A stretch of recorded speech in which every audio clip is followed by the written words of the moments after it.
Cinphomaniac is full of spoilers. If the movie's there in the title, we're probably gonna say everything that happens in it.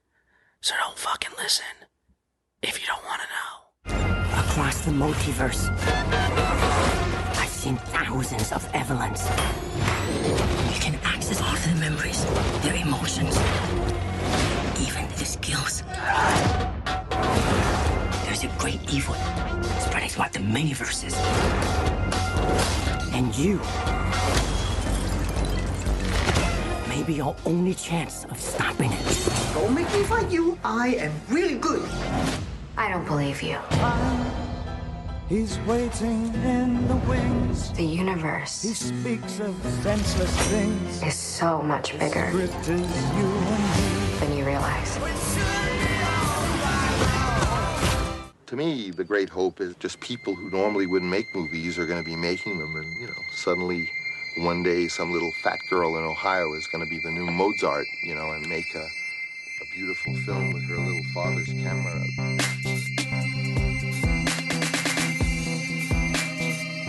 To me, the great hope is girl in Ohio is going to be the new Mozart. To me, the great hope is people who normally wouldn't make movies are going to be making them. To me, the great hope is Ohio is going to be the new Mozart. To me, the great hope is people who normally wouldn't make movies are going to be making them. To me, the great hope is one day some little fat girl in Ohio is going to just be Mozart. Normally wouldn't make movies in Ohio is making the new Mozart. Just people who normally wouldn't make Mozart and be making them. To me, the great hope girl in Ohio is going to make a Mozart, beautiful film with her little father's camera recorder, and for once the so-called professionalism about moving Mozart destroyed forever, and it'll really become an art form. That's my opinion. I mean, I think I was inevitably gonna see this film. We're talking everything, everywhere, all at once today. But I was gonna see this film probably no matter what. But you were the one who kind of initially evangelized it to me, and you saw it like straight up the first weekend it was playing in LA. Yes. So in a way, you are one of the first people to see this movie publicly. So what motivated you to go to the theater in the first place to see it? Because it's like it's doing incredibly well. And we can talk a little bit more about this, but like it's doing incredibly well at in this like LA specialty box office, which looks really good for its prospects this weekend when it goes wide. Like this movie might be like a bona fide box office hit. It's looking like it's tracking along those lines, which is crazy. Deservedly so. Yeah, deservedly so. But like, yeah, like what, like I said, what motivated you to see it? And like, even beyond just your reaction, because I know you loved it and you can talk about that in a second, but like, I'm just kind of curious because like, you're a pretty frequent moviegoer, but like I got the impression from how quickly you messaged me about this, like you were prepared to go see this in advance. Or am I wrong? I was actually kind of waiting for it. I had seen the previews, and I was so intrigued by the editing, the way it was shot, how fantastical it looked, and of course Michelle Yeoh. I was like, I need to watch this. I don't know, really. I hadn't seen any. I knew that Jamie Lee Curtis was in it, and that it was going to be probably comical. So those were the things that I was like, all right, I'm in. I know what I'm doing that weekend. Good. Well, okay. So you were kind of pretty hyped. You'd seen the trailer and stuff. Well, I had seen the trailer too, and I thought it looked super interesting. And I remember it, like when it came out at South by, last month or whenever that was, I was like, okay, there's a lot of things going that made me have confidence, but I still didn't know much about it, which I was like totally fine with. It seemed like a movie that was like, you don't want to know too much going in. And then you see it, you're immediately like rapturous. Around the same time, I started getting peeks at other like general sort of consensus opinions, and it sounded extremely positive. It started popping up immediately at the top of Letterboxd, and I'm like, oh wow, Jesus, I guess this movie is like the next big this is the one everyone's telling everyone to go see.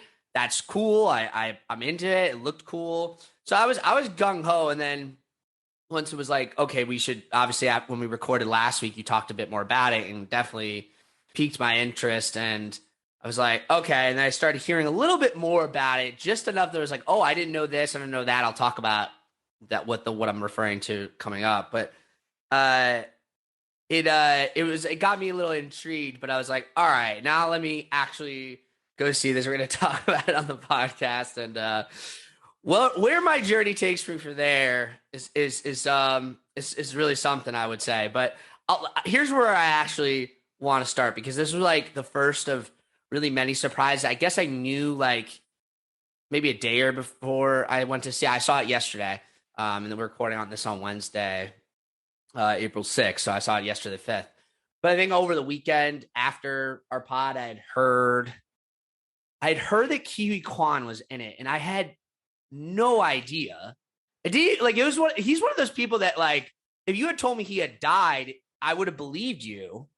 Oh, because well, I just, sure. you know, and I mean that with all obviously due respect and deference. I mean, this would, like, I just was like, yes, okay. It's one of those things where it's like, basically anyone who's a child actor in that era, I'm always like, who fuck knows what happened to him? And especially as an East Asian child actor, of which there were incredibly few, of his recognition, essentially just him.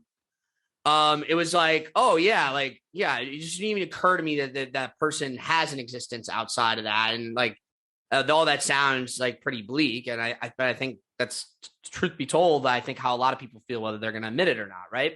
So I hear he's in it. I'm like, has he been acting? I don't think so. And he's like, no, he kind of came back to acting to this movie. It's like, that's interesting. And again, I didn't rewatch the trailers or anything. So like the idea that, of course, he's in the trailer, you would have seen him.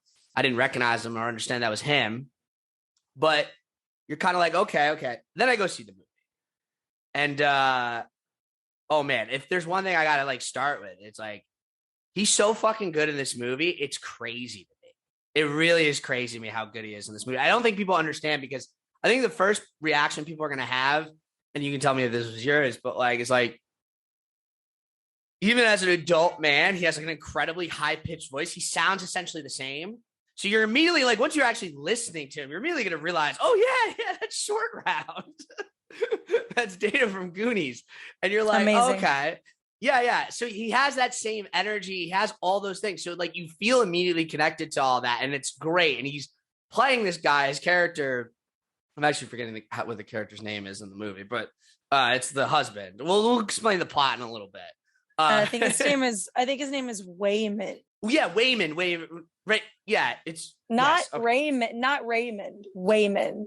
Wayman, yes, like the character from Workaholics, who, by the way, the actor who plays Wayman is in this movie as like one of the random people they fight. Yeah, I noticed that. But yeah, Wayman. Okay, he's so good. He's so good, and he has that same energy, and he's kind of playing a dorky guy. And you know, and down to like, I mean, the wardrobe alone is amazing to me. Amazing. With his fanny pack and everything is so perfect. It's so perfect. And of course, well, the fanny pack's not just a fanny pack too, so that's what's so great. Oh no, about I it. know, but that's what I was about to get to. It's like you got to, and all of a sudden he's fighting, and so I didn't know this. Maybe you did. Between his like child acting career and like now, one of his involvements in Hollywood, because he basically essentially fully retired from acting, like he didn't have an agent, but he was doing some stunt work for a while. Stunt work? Yeah, he was doing stunts, like even on like I think the first X-Men movie, which is crazy to think about, right? So he, I wish I could say more about it, but I think it's almost like it's all just prologue to this moment, because then motherfucker takes off the fanny pack and starts. I knew the second they had that one close up, I know what's about to happen. This is gonna be crazy, and. Yeah, starts fucking going like I mean, he's kind of like fusing a couple different martial arts weapons into this one fanny pack. It's just full on is like a nunchuck situation. It's like a rope dart though too. And then it's like a rope dart. Yeah, it's doing a few things. And it's just it's quite impressive. Like almost like one of those chain maces too. He's doing everything with it. And he's just fucking kicking ass, and that's all cool. And then he like gets to be his little like kind of more like, hey, I'm gonna be the exposition machine future guy and like be mysterious and cool in that way. Cool. No, it really, obviously in the second half of the movie, it's like where you really start to realize this guy is giving a truly incredible performance as an actor straight up. That's so far beyond the scope of just like, hey, it's adult short round, like so far beyond the scope of that. Like he's giving like very deep and nuanced like feeling and emotion and like selling it so well. And he's also doing it like, we'll talk a little bit more about this and the influence of this, because I find it to be one of the most fascinating details of this movie that maybe gets underplayed, but like our podcast is the place to talk about this. In one of the sort of universes, he's basically kind of like playing like Tony Leung in a Wong Kar-wai movie. So like, I was like, that's really weird that he could do that. Like, I was like, what? Like he totally goes from like this very like kind of like childlike nerdy guy to like this kind of cool, kind of suave guy who's like, you know, kind of like wears all the like the sort of like forlonging, and it's basically that's like kind of like the in the mood for love section. We're gonna talk more about that, but like it's like I was like, what? This is really weird to see him do it, but he sells it so naturally that like I'd be like, yo, he should do more roles like this. What? Amazing. Yeah. Truly amazing. So yeah, I had to start it at the top because of the million things I want to highlight about this movie that I think are great. But like, I think I'm going to save where my ultimate verdict on this movie lies to the end, because I mean, I'll remind listeners or anyone who didn't listen to our most recent episode before this, you said you literally thought this was like perhaps the greatest movie of all time. I mean, I don't know if you're feeling less like that. It's really no, I'm not. Okay. I can't wait to see it again. I thought I would have time to see it again before this, but I haven't. No notes, man. Like I'm trying to think of like I'm trying to think of some, and I'm like, nope. This was The Matrix meets a romantic comedy meets the Spider-Man in the Multiverse somehow. Mm-hmm. And I literally had tears of sadness and tears of joy at different parts of this movie. I identified with parts of so many of these characters. There's times where I'm watching this and I'm absolutely 100% Wayman. And then there's moments where I'm like, I identify with Evelyn so hard. And then there's moments where I'm Joy and I identify with her character, and I don't blame her for any of it. There's like parts of each of them. Not only that, Jamie Lee Curtis's character, I'm like, somehow they make you hate her and they make you love her so much. At the same time, it's amazing. And that's the whole thing that Evelyn has to find, you know, specifically that, how to love her and how to hate her at the same time. Absolutely. I mean, incredible film. We're definitely going to everything you mentioned. I have every intention of us getting to. I think that's kind of where I'm at. Like, I want to render what I think is my verdict. You're still feeling like you've. And look, I said this last week, but I definitely have only heard more of it in the week since, and even like coming in through my theater experience, like people were really into it. I saw it on a Tuesday in the afternoon. It was a pretty packed theater, and like people were cheering and clapping and shit. So like that tells you a lot, right? Like I think a lot of people are feeling pretty strong about it, and like I don't think what you're saying is pure hyperbole, but I mean I think where we're the note I'm going to end this on. That's why I'm saying I want to go through the whole journey before I even get to this. Like, I think this is one of those movies where it's really fair to ask the question, especially right now at the stated time. It's been playing like its second week in like, you know, LA and New York, San Francisco, but you know, it's about to open up wide. Is this movie overrated, underrated, properly rated? It's like one of those questions. And that's like a pretty whatever pop cultural way of explaining it. But like, I think the ultimate where this movie stands, like, is this movie the new Matrix? Like in terms of like, it is like literally going to have that kind of impact or that sensibility. On the one hand, that seems like impossible. On the other hand, it seems like inevitable. And I would say that the real answer is neither, or it's impossible to say, because knowing that entirely requires that you're actually in the future. Like people are, you know what I mean? Like it's just impossible to say right now. Sure, of course. So I think nevertheless, it's interesting. I mean, that's why I want to start with Huy Quan, because of like the idea, and I'm already for it. I mean, we have a whole year of movies left to go, more or less. And this is funny, like last week's episode and the Oscars were like us finally saying, even though it's like late March at that time, finally saying goodbye to the 2021 movie season. So meaning like the 2020 movie season like literally started this week essentially. And you know, like I'm already like, yo, like let's get the Huy Quan Oscar campaign going. Like I'm for it. That's what I'm getting at. Like he's just so damn good in this movie in every way. Like this is one of the great comeback stories. Like this is I think it's a way greater comeback story than the ones I grew up with. Like whether you're talking John Travolta in Pulp Fiction or Mickey Rourke in The Wrestler.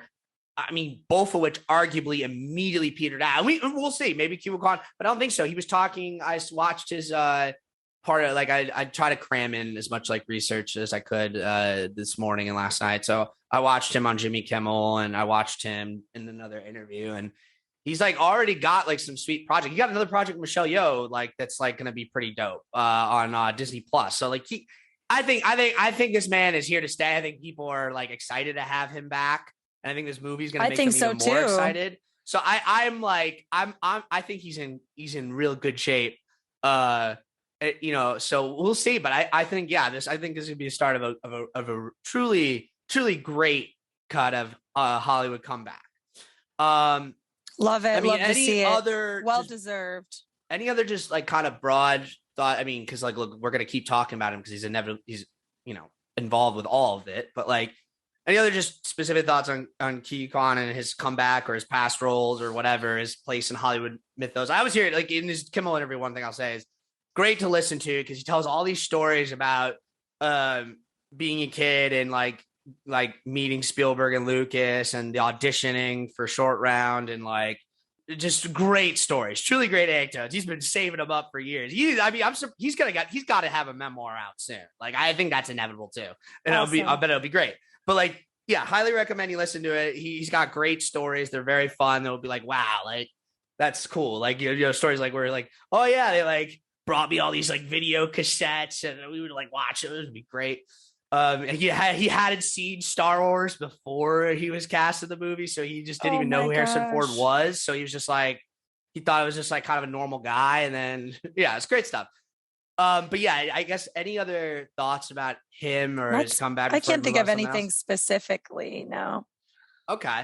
Well, I think the next order of business, I kind of have like, I don't know if my orders are arbitrary or not, but we're going to hit on all the big dogs involved in this movie before we, you know, go from there. So the next dogs in this, I don't know why I'm calling them dogs. The Daniels, correction. They don't like to be called the Daniels. It's just Daniels. But Daniel Kwan and Daniel Shiner, the directors.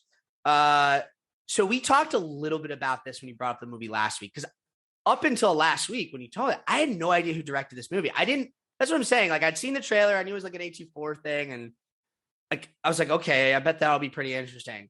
But I did not know that it was Daniels' new movie. And so I was like, okay. And immediately when I started to just, even having not seen it, but like put together, like this is their new movie. They haven't made a movie, unless I missed something, which I don't think I did, since Swiss Army Man, which was all the way back in 2016. And that was their debut feature film. You know, they've made a lot of shorts and music videos, notable ones, like not just like, you know, nobodies. They're like kind of part of the industry in that sector, pretty heavy.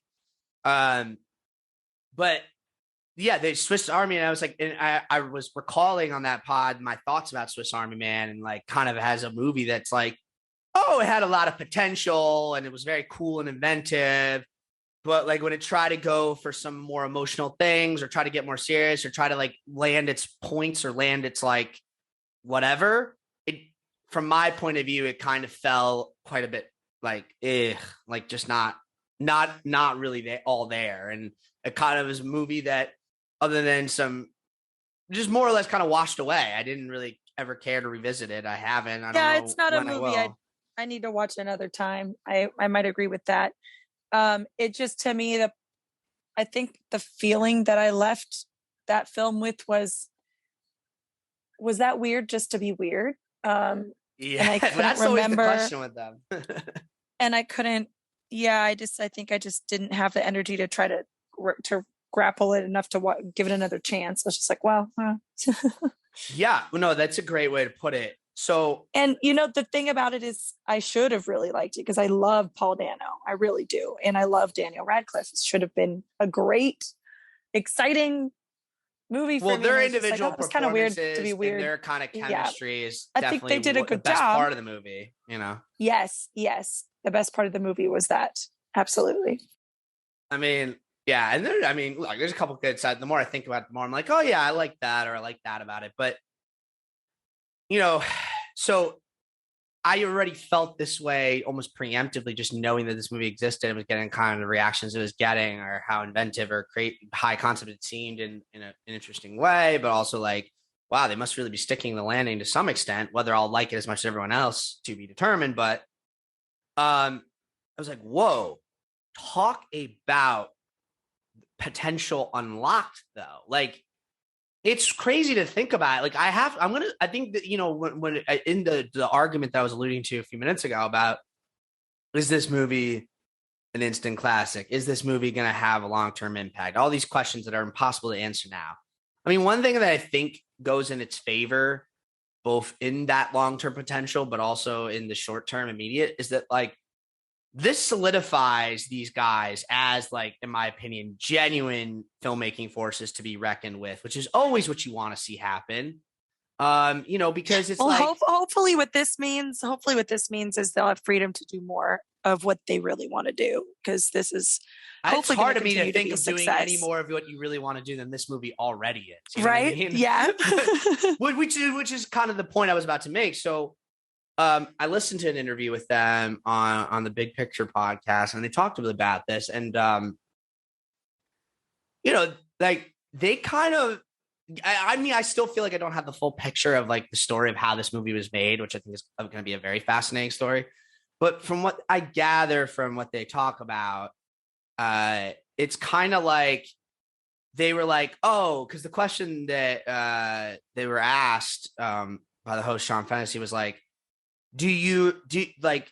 were you guys getting the offers for like Marvel movies? Like what was going on in like the recent years since? Because it's been a minute, right? And they were like, yes and no. Like, we were taking meetings where people would be like, what do you guys want to do? Like that Hollywood's classic player type shit. And they'd be like describing their crazy, ridiculous, high concept original stuff. And they'd be like, that's neat. But like, what do you want to do? Like sliding like the IP across the desk, like, Ghostbusters, like, you know what I mean?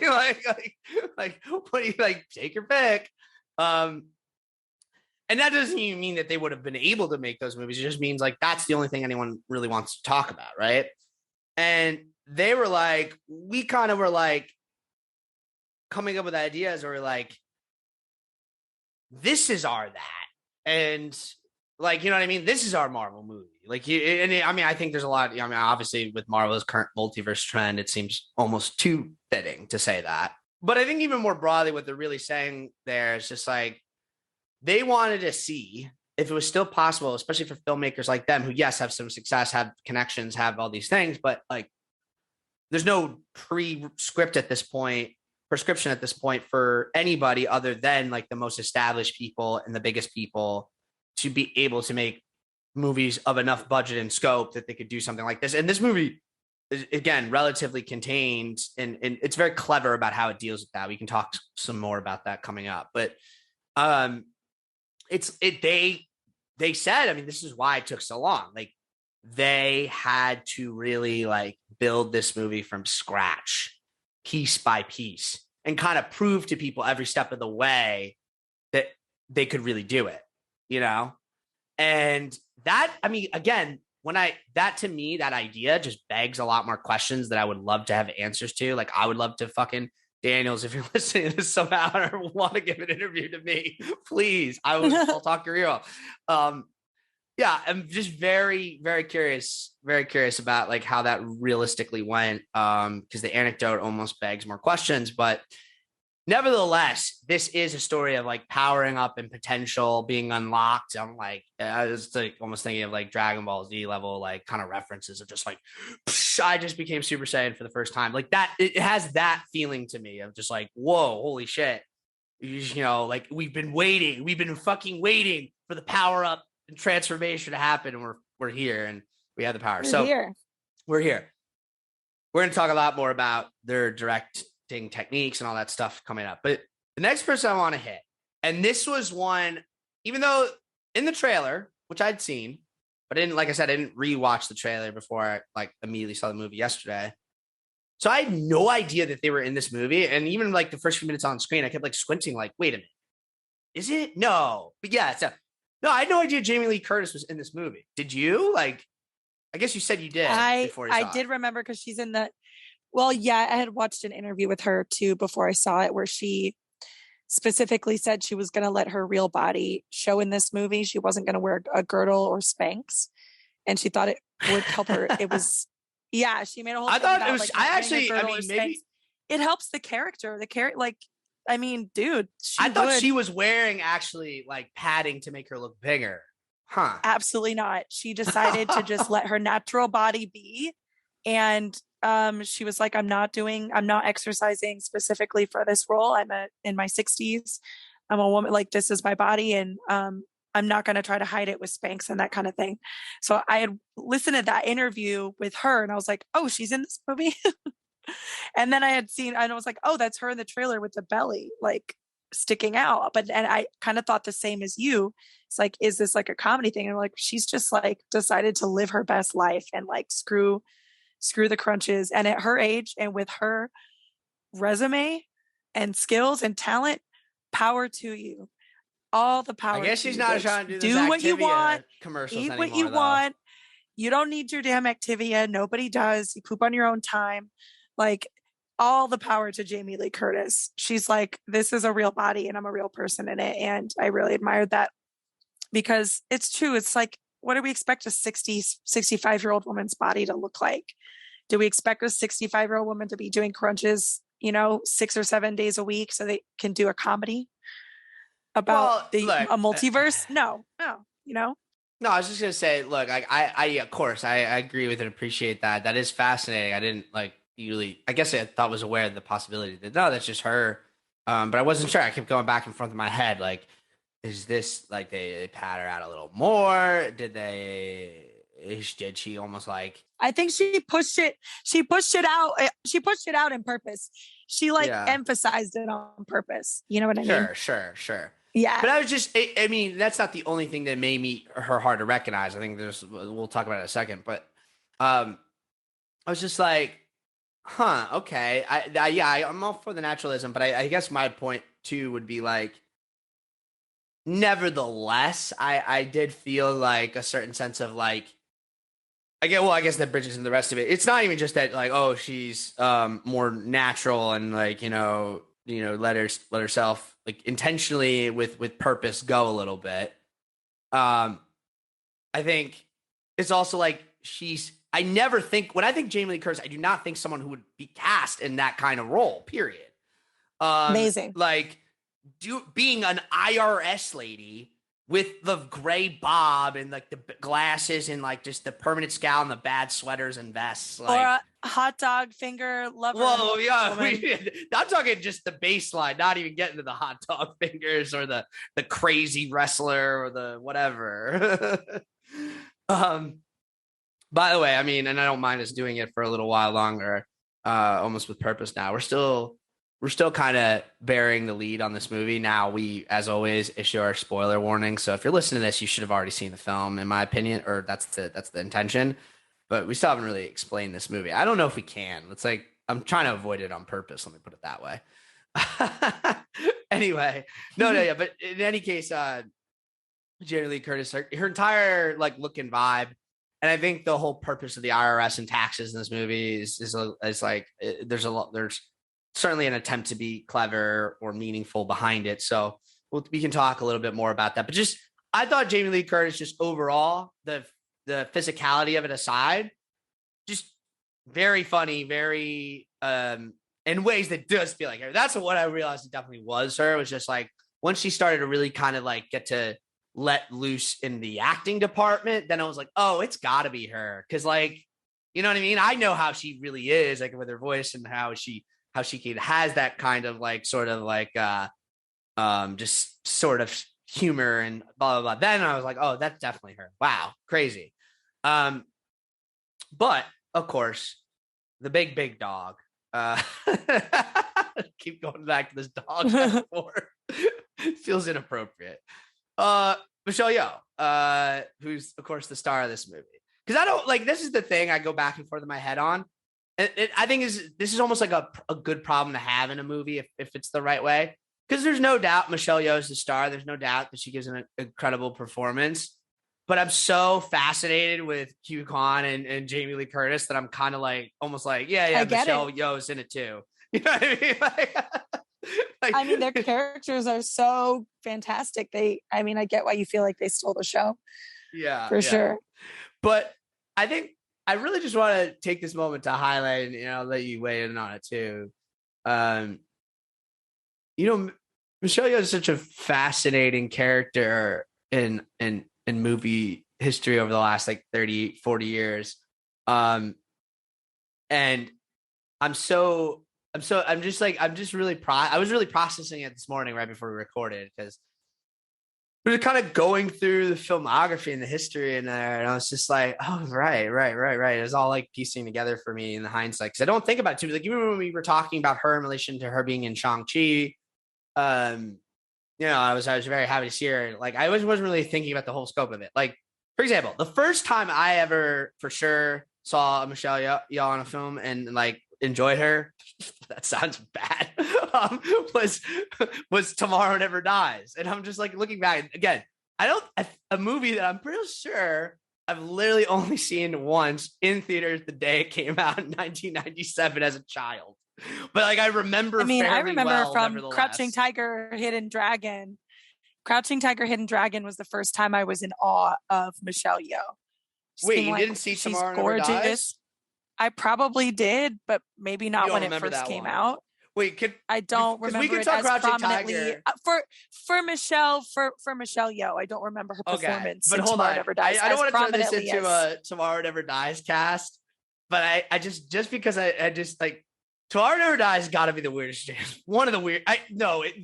There's a lot of weird James Bond movies, especially if you're talking like Roger Moore era. But like Tomorrow Never Dies is by far. No, even the Pierce Brosnan ones. There's weird. Okay, Tomorrow Never Dies is like a very weird movie. On it, doesn't need to be compared. It's Michelle Yeoh. It involves China, but also Jonathan Pryce as some sort of journalist guy, and like the weirdest Bond villain. And Terry Hatcher is the other buyer, which is like a weird casting too. I mean, she looks good, obviously, but oh man, the Pierce Brosnan era, what an era. Let me just put it that way. I saw those movies in theaters. I was like into them, but like they confused me as a kid. I'm pretty sure they would only confuse me more as an adult. Is what I'll say. But I remember it was like, oh yeah, that girl's cool. And it's just like, I only pointed out because it was, no, I guess she wouldn't have been technically the first Asian Bond girl. And you could argue that she's still, even in the pantheon of the ones that came before her, she's still kind of maybe fitting into some of the sort of like exoticism stereotypes that the Bond franchise. Well, she was also in Memoirs of a Geisha. Well, those movies came out after, but I'm saying, just looking back, because there's one specific movie I want to talk about that came before Tomorrow Never Dies, but I'm saving that for when we actually talk about its relevancy to everything all at once. What was interesting about looking back on the Tomorrow Never Dies part is just that I think, to be fair though, she was the first independent star, and I don't mean of independent film, just independently a star, to really be in that kind of position. And I think that mattered, and an action star too. All that we'll get to, but yeah, Crouching Tiger, I would say, is still probably her most known role in the US. I mean, maybe now there's the Memoirs of a Geisha. Memoirs of a Geisha. Crazy Rich Asians. It was very popular, I think. Really? I thought it was super popular. Yeah, you might be right. I don't know. They did shows about it. Yeah, there were all these stage shows that were inspired by it after that. I mean, she was also recently, do you remember Gunpowder Milkshake? Well, I remember you telling me about it, but I never saw it. She's in Gunpowder Milkshake. She's in Shang-Chi, obviously, recently, and Crazy Rich Asians. So that's like for the new school. But old school me remembers her from Memoirs of a Geisha, Crouching Tiger. She's in a lot of stuff. I mean, she was even... She's in a lot of stuff coming up. I think that's what I'm saying. Like even beyond this movie, I think she was in like one of the I think she was in the Mummy remakes too, but I can't remember I think it was her. Let me look it up. Fraser Mummy movies? Yeah. I mean, she might have been. I don't remember. Yeah, she was. Oh, wow. She was in the Mummy video game. So Brendan Fraser, wait, maybe this is a video game. Look, I not to talk it up to this because again, we're going to talk more about it. She's incredibly competent, like action, so talented actor, doing stunts. I mean, like again, like the history of that, I'm going to get to in a second. But and she's incredibly, she's like still. I mean, I would say in this movie, even when they're kind of, with the exception of certain universes, trying to more like make her feel, down to earth, like a working class person. Like she's incredibly like glamorous and beautiful. That's what I'm saying. Like she was in James Bond, like, you know what I mean? Like, for a reason. So I just always, I think she's just kind of like mesmerizing in that way. But, yeah, do you watch these new Star Trek shows on Paramount Plus? I didn't want to open up a conversation about that because I know there are all sorts of kind of like controversial amongst the Treks. I watched it while it was free, and then when you start having to pay for Paramount Plus to watch it, I was like, I don't like it. I'm not that so into it. Did you see her in that? Because I know she becomes a character on those Discovery. I did not see her season. Okay, no, I did not see. One thing I know you're going to be, if you don't know about this, but you're probably excited for it, is she's one of the main characters in the upcoming The Witcher prequel series on Netflix. Did you know about that? Of The Witcher? Mm-hmm. No, that's awesome. Yeah. Which is interesting because they're kind of great news. Putting in a sort of like kind of a like almost like straight up like kung fu costuming and fighting into the Witcher universe, which not what I would have expected, but I'm down for it. Yeah, very cool. So yeah, Michelle Yeoh, you wouldn't might think that's the last dog. I gotta stop with the dogs. Dog we gotta talk about. But I actually wanted to say this person for last because from my point of view, unlike we started with Huy Quan, like this person, I know she's been in some stuff before, but like I'd never really seen her. It was just Stephanie Hsu, who I hope I'm saying that right. She plays Joy, the daughter, or whatever her weird mythological name is, which I can't remember, or can't pronounce, or don't know how to say it. Whatever. Joy is yeah, that was quite a lot for anyone to do, that character, to be both the villain, sympathetic, really funny, but like definitely someone you could relate to, and kind of doing a lot of like almost like the emotional work of the movie. What'd you think of her? I mean, she had to have such a range to pull that off. And I think that she nailed it. I think that she hits so many notes for the American angsty teenager, for sure. Well, I think it was interesting from my perspective is, again, I think even the trailer didn't really give this away, to be fair. So it actually was like a total surprise to me. I think it was probably a surprise to a lot of people, but the movie starts, you're just seeing her kind of in the basic reality, and you're kind of like, oh, this feels like one of those sort of just well, almost like characters where it's like, this movie's obviously about Michelle Yeoh characters, but like this is like a person who would have been the star of her own sort of movie that's like I've seen before in some ways. But it's like, oh, I'm the gay daughter in a traditional family. Yeah, I mean, and like because even you might say, oh, well, it's novel to see an Asian family, and maybe the queer part specifically, but I mean, the entire premise of a lot of like Awkwafina's content is this. So I don't really feel like it's uncharted territory in recent Hollywood, which doesn't mean we don't need more of it. I'm just saying it's not like something that's totally unprecedented. And I was just like, okay. It just felt like a random supporting character. And then she kind of disappears from the movie for like 20 plus minutes while the movie's getting crazy. So you're kind of almost like, this character has nothing to do with the rest of the movie. And then they hit you with at which point it became a different cliche that I was like, I don't even mean cliche in a bad way, like a trope, like, oh, this is a mother-daughter, this is a Kylo Ren story. You know what I mean? Like, or like, which is just the Darth Vader story in reverse. So it's like, it's just that story, like, which is, the son who turns bad or the daughter who turns bad. And then it's how it works. We're all very familiar with this. I mean, this has been in comic books. Maybe that's a better comparison. Like Legion in X-Men, which I know the Legion show kind of changes this, but like Legion in X-Men was originally kind of like a villain. Like, it's like Professor X's son is evil and has too much power. Actually, I didn't even think about how much the Legion. This is just Legion. It's the character's Legion. I didn't even realize how obvious that was. Oh, that makes so much sense now. Like literally, like actually, the same powers and everything. Like just the same. Like I'm basically beyond God tier, and no one can stop me, and I'm a total nihilist, and I'm just going to destroy the multiverse. And yeah, it's Legion. Yeah, absolutely. Yeah, wow, that's it. I can't believe we only pieced that together now. But I was like searching for it. I was like, I know this feels familiar. I mean, there's other like anime and stuff like this that has similar types of characters too. But yeah, definitely a Legion-esque character.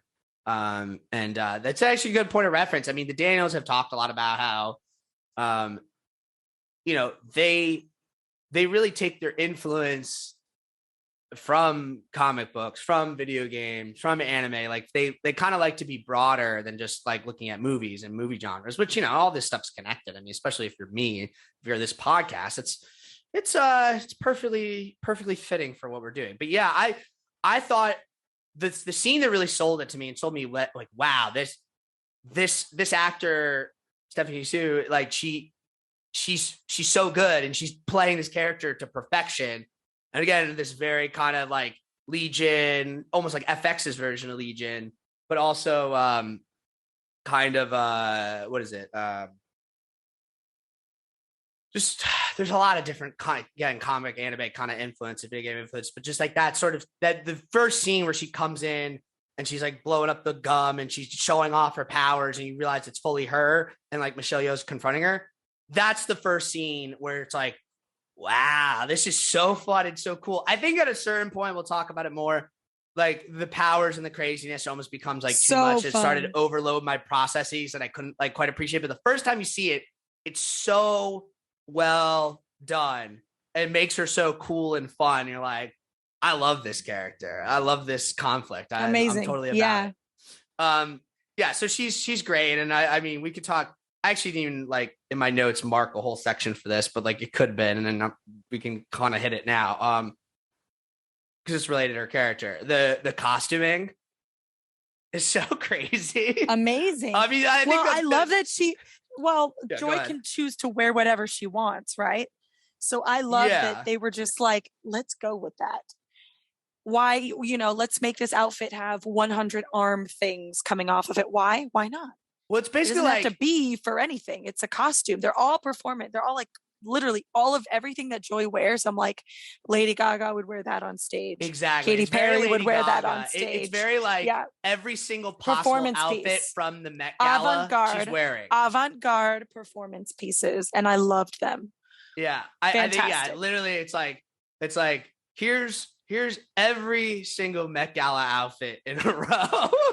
Amazing. Yeah. Yes. But I would love to get an interview with the costume designer specifically about this. I'm sure if it's out there on the internet, I haven't found it yet, but I'll be looking for it and hopefully it comes up because I would love to hear all the details. I mean, I think the crowning achievement, of course, not necessarily the coolest looking, but just like the one you're like, okay, it's been built up. So and the costume designer the, for that movie, she also did, weirdly enough, Alpha Dog, Win a Date with Tad Hamilton. Those are the only two that I've seen. Oh, Tim and Eric special. Nothing with Crazy Costumes. Cruel Intentions she worked on.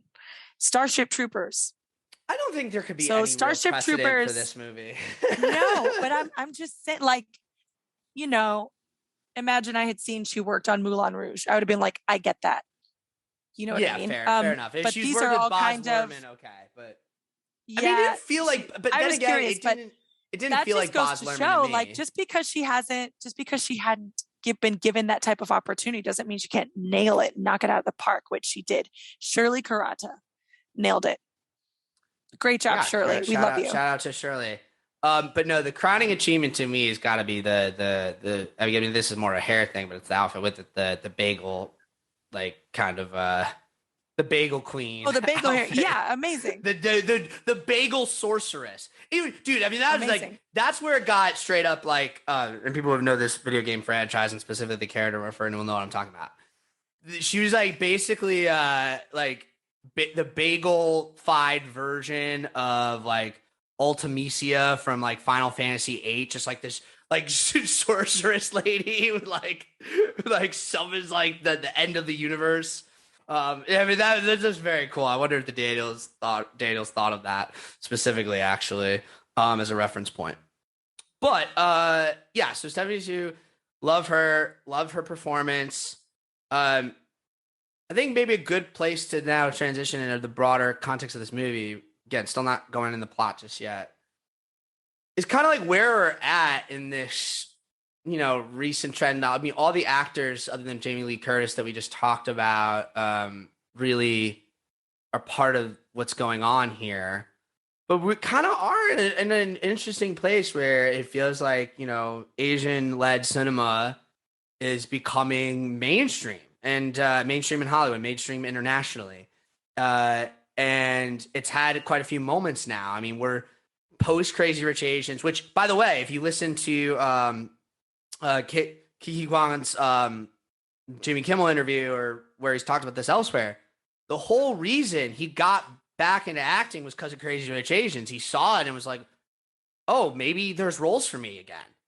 Yeah, as an adult, now's like the time. he got an agent, and then literally within 2 weeks, I mean, the Daniels were already looking for him apparently because they were like, I think you know just what happened to Short Route. I think he would be the guy. I think he was who we were looking for, but seems like he's disappeared from the face of the earth. So it's just perfect timing, like met there. But yeah, we're now we post that we're post Shang-Chi, which we did a whole episode on. Go check that out.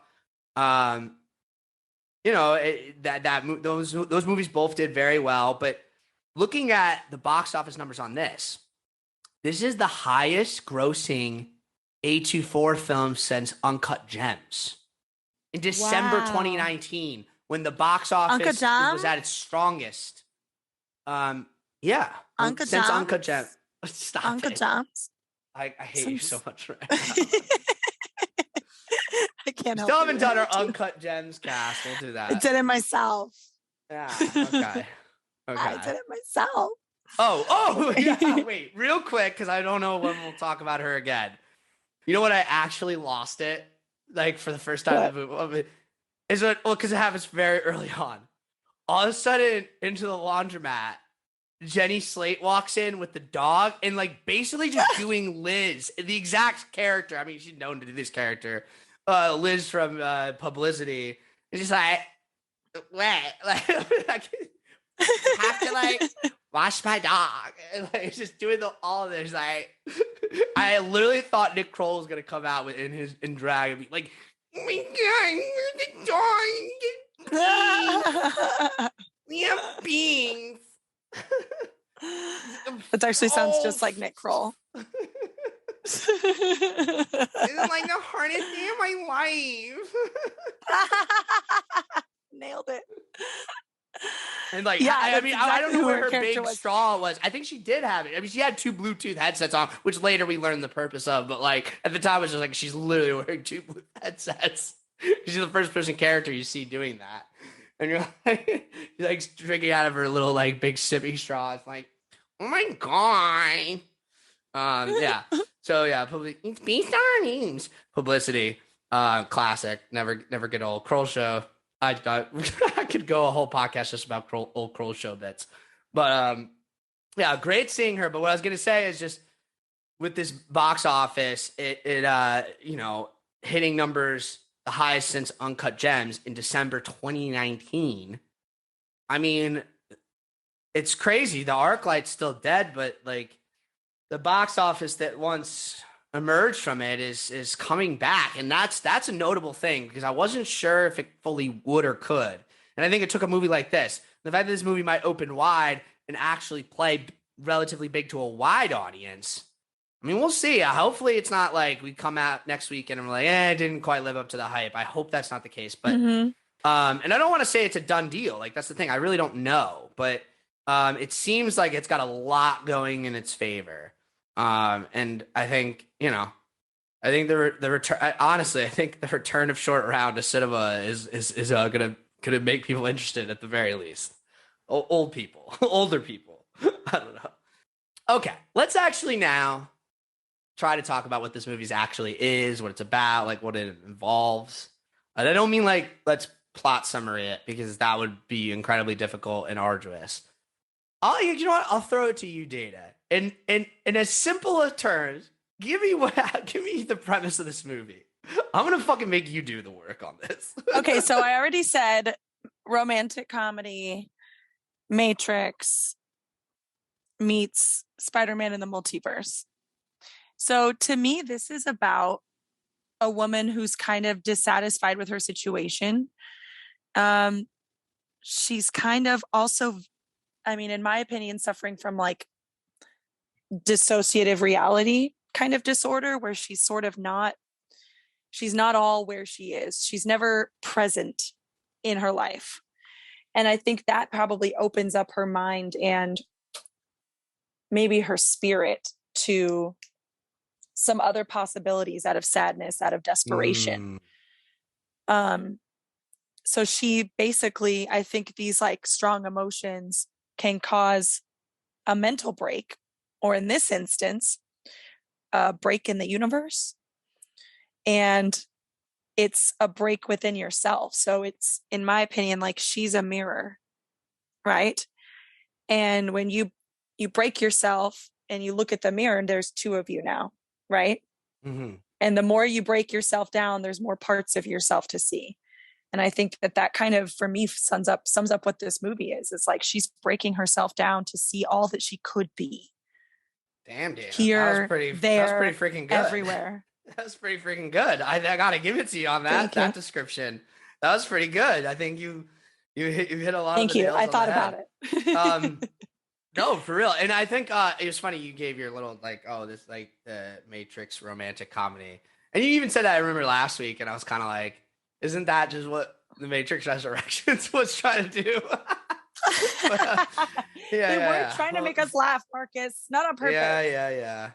Okay, so I described this is what I actually wrote down, literally. I described this movie, and this is kind of where I want to talk about because there's a lot there, and it's actually different things than I think you hit on, though they're all relatively correlated. I look at this movie first and foremost as like a kind of I mean this less as starring him, more like as a code for a genre, as Jackie Chan with a dash of Wong Kar-wai meets like Spike Jonze, Charlie Kaufman's collaborations, basically. Maybe a little more leaning towards the Spike Jonze side of that equation, which I think there's a reason I say that. And of course, I think the Matrix comparison is a good comparison. Not so much in some ways that are obvious, in some ways that maybe are less obvious, but and then I think there's ways that are both obvious and less obvious of why maybe that comparison is a little bit misleading. But I think anyone who sees the movie or is engaged in this sort of discourse around the movie and is aware of the discourse that was surrounding the Matrix when it came out, but also, since, I think it'll make sense. I don't know what the Wachowskis think of this movie. I don't know if this is a movie that would make them jealous, a movie that Am I going to be, I this. was just going to say, if I'm going to be honest, Yeah. full on jelly. So jelly.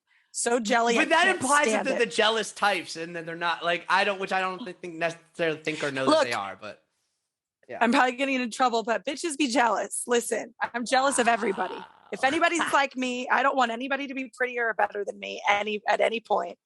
And they're jealous. Wow. They chose to be the jealous They're supposed type. to be enlightened philosophers, Dana. Did you see Sense8? I don't want to get into a side conversation. I feel like I actually haven't seen it, but I know enough about it. I think Sense8. I can't remember. Was their Is that a Netflix superhero show. movie? That was their Netflix show. That was the Wachowski Netflix show. It. Oh, okay. Really? Yeah, no, I didn't watch it. I think I might be interested. I might revisit it just because I'm very curious about it now that it's been a few years removed. Well, tell me if I should watch it. Yeah, I will. But yeah, I don't know. Oh, well, maybe I'll let you speak to it a little bit. Like, when you mention the Matrix, since you yourself said it in your own description, what do you think is Matrix-like about this movie, and how would you explain that? It'll start with some of the nuances. First of all, there's some of the themes. They're in an office, and she gets a choice. Walk left or walk straight, right? Red pill, blue pill moment. That's a good catch. Yeah. Somehow, you have to, this is your choice. You can go here and deal with the tax lady, or you can go into the closet into another world. Right. She chooses, I won't say. Okay. I just want to interrupt real quick to say, I'll let you continue, but like, I just want to say that I think for me, and I mean, by all means keep mentioning them, but like, I think the movie is definitely intentionally referencing the Matrix at various parts. I think you just named some good examples. But yeah, go ahead. I'll save the rest after you finish. Keep going with this. In addition, the other thing that makes me think of the Matrix is the accessibility of skills. Like, all of a sudden, you with your body can do kung fu, for example. And technically, there's an instance in this movie where all of a sudden Michelle Yeoh can fight. All of a sudden she can do a lot of things, right? Well, it's more than there's that kind of is reminiscent of the Matrix. Not obviously the backstory. I think Dana, but the result is the same. I have to say, instead of uploading. It's more than that. Like, literally, that's like one of the most blatant. Upload. But yeah, it's essentially the same concept. It's even visually represented in a similar way. It's like there's one twist that they have specifically on it, but it's like, basically it's like, hey, we're going to just upload this shit into your consciousness right now. It's going to take like 2 seconds. Boom. It's the same thing. Even the way it's introduced, like, oh shit, you can do that. And Michelle Yeoh doesn't literally say, I know Kung Fu, but like, it's like, imagine if she did. You know what? Actually, I will say this. They Daniels talked about this in an interview that I saw. They actually said that at one point in an earlier version, they were even more explicit, like even name dropping the Matrix, and they were like, let's not do that. And I think they're probably right to remove that. It just would have been too much. But we all know. Right. No, definitely. I think in that, I can't think of other ways that it reminded me of the Matrix other than those specific things. This kind of access to knowledge and left or right pill, like left or right, red pill, blue pill choices. But there were a lot of well, there's one big one that's towards the end of the movie. And I actually thought it was going to be more explicit and deliberate than it ended up being, which again, I think was probably the right call to not make it so obvious, but effectively had the same thing. I mean, even the musical score in the moment I'm talking about, I don't think it's a literal interpolation of the Matrix cue, but like it sounds enough like it that I have to assume it's intentional given its placement. But yeah, there's the moment where she finally comes back into the thing, and it's like they're firing bullets down on her, and like they didn't go as far as to have it literally be the same shot of like her freezing all the bullets, but like it effectively was the same thing. And so yeah, that's like her I'm the one kind of moment. I mean, one of the differences in this movie, we'll talk about it, is that like she's not really the one, and it's not meant to be that. It's more like the story starts. But like she has to be the one because she's the worst of the Evelyns. Well, she's but not like, good at anything. Yeah, but like it's like, I mean, it's like when Wayman first, Alpha Universe Wayman first comes in and is like playing exposition dump character. He's playing Morpheus and Trinity kind of combined into one character, basically. When he's doing that, he implies like, yes, you're the one we're searching for. Essentially, you're the one, literally. And it's not that she's not in the way that whatever he meant is meant to mean. It's just that like what the story's ultimate interested in is not the story of like her ascendancy of any kind. There's no point to any of that. We'll have to talk more about this when we get deeper into the kind of the themes and the ending and all these different things. But it's not about that enough for that to ultimately be a meaningful statement. It's almost like a bait and switch to a degree. But it's still, they still get to play out the coolness of the aforementioned, hey, I can stop bullets moment, you know? Yeah, absolutely. Great, yeah. But Totally. but instead of stop, she turns them into eyeballs, right? Yes, exactly. She turns them into eyeballs, which is like a funny version of it. And then everybody just gets little eyeballs out. Well, and she, you know, and she also puts it on her head, and there is obviously evoking this whole deeper, the third eye, Asian mythology of the third eye, and what that's meant to, the enlightenment that's meant to mean. But it's also very lighthearted in saying like my third eye is this plastic googly eye. It's incredible. Well, so there's a lot of Matrix comparisons. I'm sure there are many more that we didn't even mention. Maybe some of them organically come up, and we'll point them out. But I really even like, from my point of view, I didn't even like in my description, I didn't even really mention the Matrix. Again, not because it's not obvious, but like it's just like for me, what was really interesting to me, and obviously this is an influence on the Matrix in ways, is that this movie genuinely feels like a Hong Kong film by way of America in so many ways. And I think the biggest, it's not just the cast. The biggest reason to me is like the way the action and the whole tone, the sci-fi shenanigans aside, though they fit in nicely, kind of function, is it reminds me so much of like classic Jackie Chan cinema. It reminds me a lot of the Police Story franchise, which I didn't get to watch the whole thing, but I was trying to cram in some Police Story 2 in preparation for this podcast, which is not my, it's actually, it's the one I haven't seen, even though I own it on Blu-ray and stuff, and it's on Criterion. But it's actually where you talk about Michelle Yeoh. Michelle Yeoh's breakout roles was Supercop, which is actually Police Story 3. And have you seen Supercop? No. So yeah, Supercop is all the Police Story films. Someone argued Police Story 1 and 2 are crazier because Police Story 1 and 2 are directed by Jackie Chan himself. And like, he just was like, they're like his vehicles. He like sings the theme songs, which are great. You got to hear Jackie Chan sing if you've never heard it. It's fun. But like, my favorite thing about Police Story 2 is that it opens with like a cool montage of Police Story 1 and with the Jackie Chan song over it.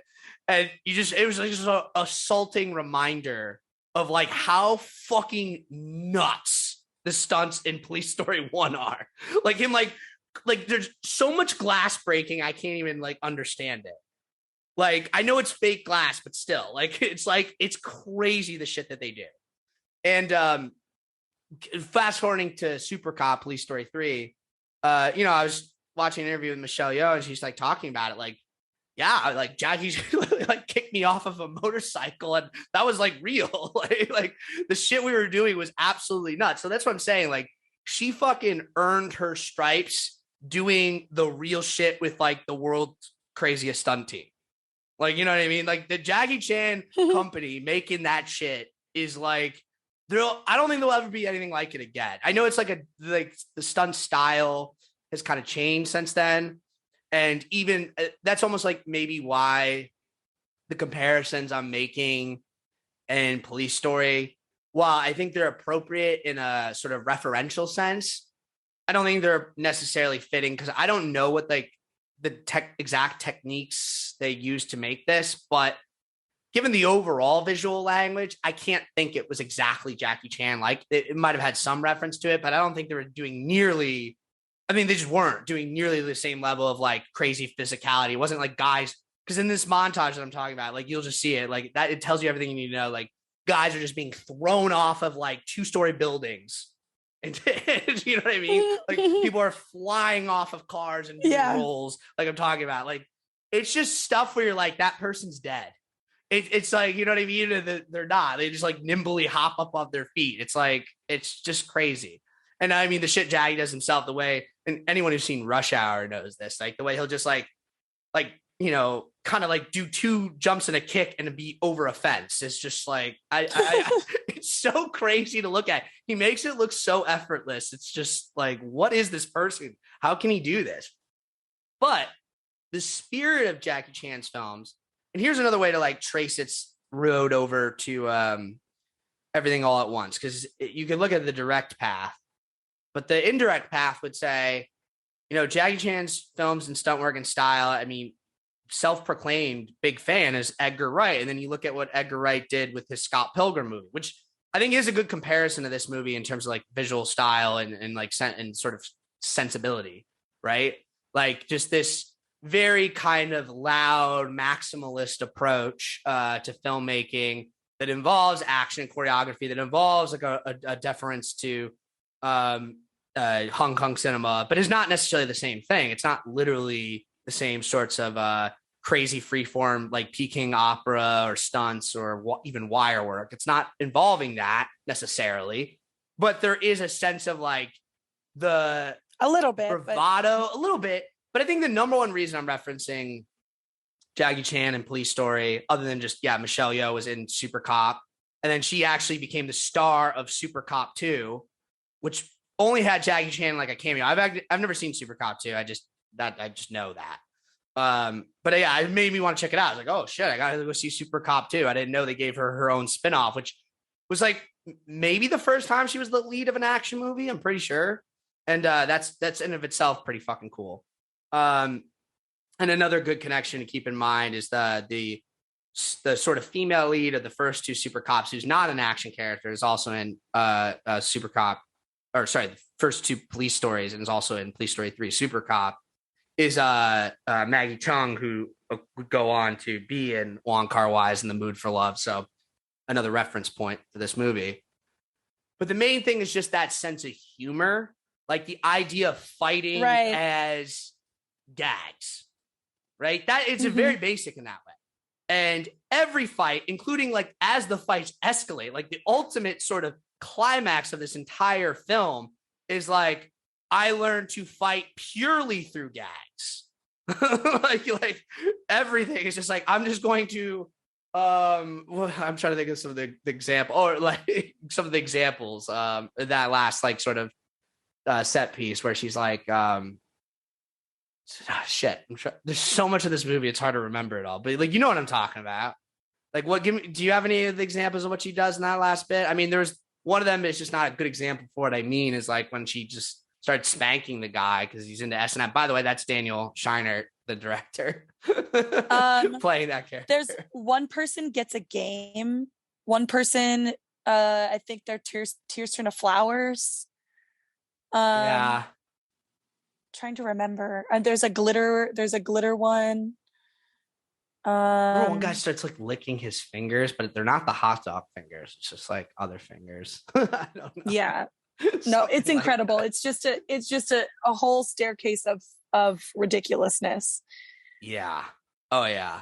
No, yeah. So I mean, see the movie. Sorry, I can't name more, but like there's just so many good examples of the comedy just becoming every bit of the, like, it's like a punch immediately turns into a sight gag. A kick immediately turns into a sight gag.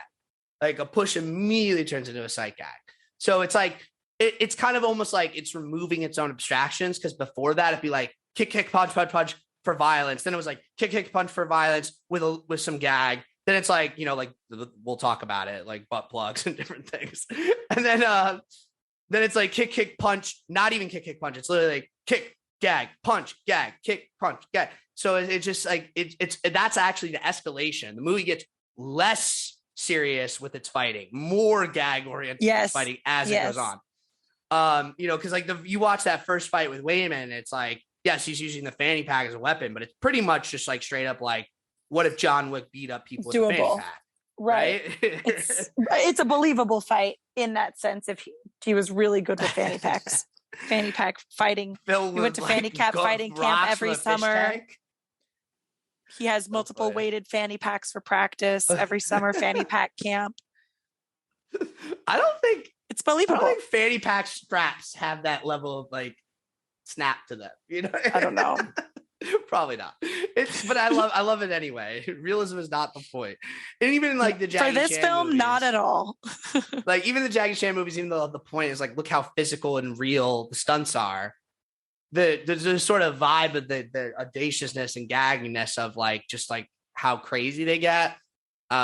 Is like definitely like, you know, people always point out that this goes back to Buster Keaton. This goes back to silent film. Like, and then I guess by extension, you could argue that what this film is doing goes back to that. It's like, look at the guy, look at the tramp, look at the, I forget Keaton's character, Tramp's chaplain, but like he like drops a melon. It's just slapstick at a certain point. It's like, but the reason that was so integral to early cinema is not just because it grew organically out of vaudeville art. It's also that there's something inherently cinematic about it. It's kind of like what allowed the early pioneers of cinema to figure out things like action, reaction, timing, all those things being important and integral to cinema kind of came out of experimenting with translating vaudeville and gag into visual language, right?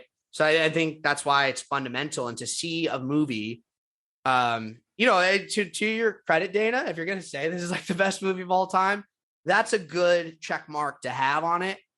Because if you're going to say anything like that, and you want it to go beyond just pure hyperbole, you have to have it be like, here's what it does to integrate itself into the entire spine of the history of cinema. That's a good one. I definitely give it a checkpoint for that. I think it's going to spur at least some, it's going to inspire at least a new wave of filmmakers, I hope. I think it's inspired me enough that I can think that it's going to do that for others. Ooh, I mean, again, this is a compliment to this movie, but like if it's all good game change movies and stuff, inevitably lead to bad imitators. So I'll be curious to see how bad the imitators get. Mm-hmm. Oh man, that'll be interesting.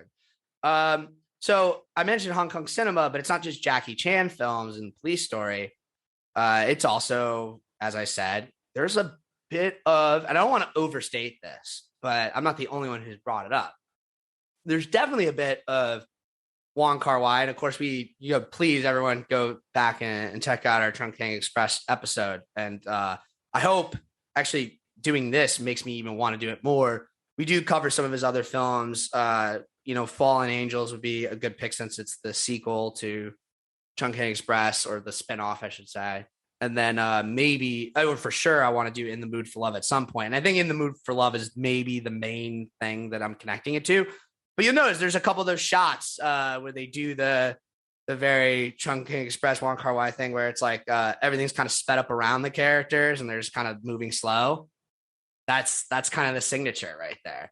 And it's more that also what that's meant to mean, or how it's felt in practice, of like this sort of a existential longing of, and the sort of forbiddenness of like wanting connection, but like feeling alienated in the city and feeling alienated in your life. And that the world where Michelle Yeoh is a movie star, or Evelyn, I keep referring to her by her character name, but like, I mean, that's actually the one where it's like Evelyn is Michelle Yeoh, so it makes sense. Evelyn is Michelle, yeah. Yeah, like literally using like her real like. And I felt like that was a reference to Kill Bill, her teacher in that lifeline. Oh yeah, that's a reference to Pai Mei. There's a female version of Pai Mei, which means it's a reference because the Kill Bill character is literally a character from Shaw Brothers Kung Fu films. I forget which exact one introduced Pai Mei, but Pai Mei's in a few of them as the villain. So that's the thing. That was the whole premise with Kill Bill, was like, oh, the bride is trained not by like one of the masters of Shaolin, but by their arch nemesis, Pai Mei. And who's like an evil sorcerer who bites fish heads off and like all sorts of weird stuff. Yeah, so that's a cool reference. Yeah, she's basically trained by female Pai Mei, and that's why they give her like the white hair and stuff, which is cool. That's like a dope, again, chain. Like, it's the, I guess what I'm getting at is that every time you look, everywhere you look, it's almost like a daisy chain of referential points, because you could skip ahead to the reference it's at the root of, or you can go right to the most immediate. But either way, they're all kind of connected together through the works. Like, you can go right back to Jackie Chan, or you can go through Edgar Wright to Jackie Chan. You can go right back to Shaw Brothers Kung Fu films, or you can go through Tarantino to Shaw Brothers Kung Fu films. Like, so you have kind of all that kind of mixed together. And I guess my point with the sort of movie star universe, and that's, I mentioned it earlier when I talked about Huy Quan's version of Wayman in that world, where he's like this guy wearing a tux and he's more kind of small. It's his performance suddenly feels like Tony Leung. It's like, it feels like that. And it makes me wonder if at one point they thought maybe they would get him to play this character or something.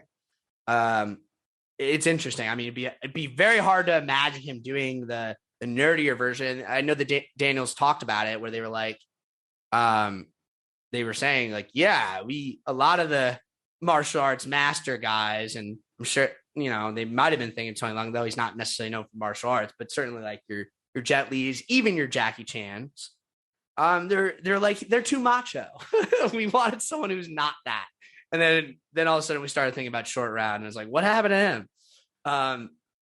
But yeah, just to see him transform into that and inhabit that, and then by extension allow them to have these like kind of like deep conversations about like their romance that never was, while in the rain in a Hong Kong alley, and they're like distant physically.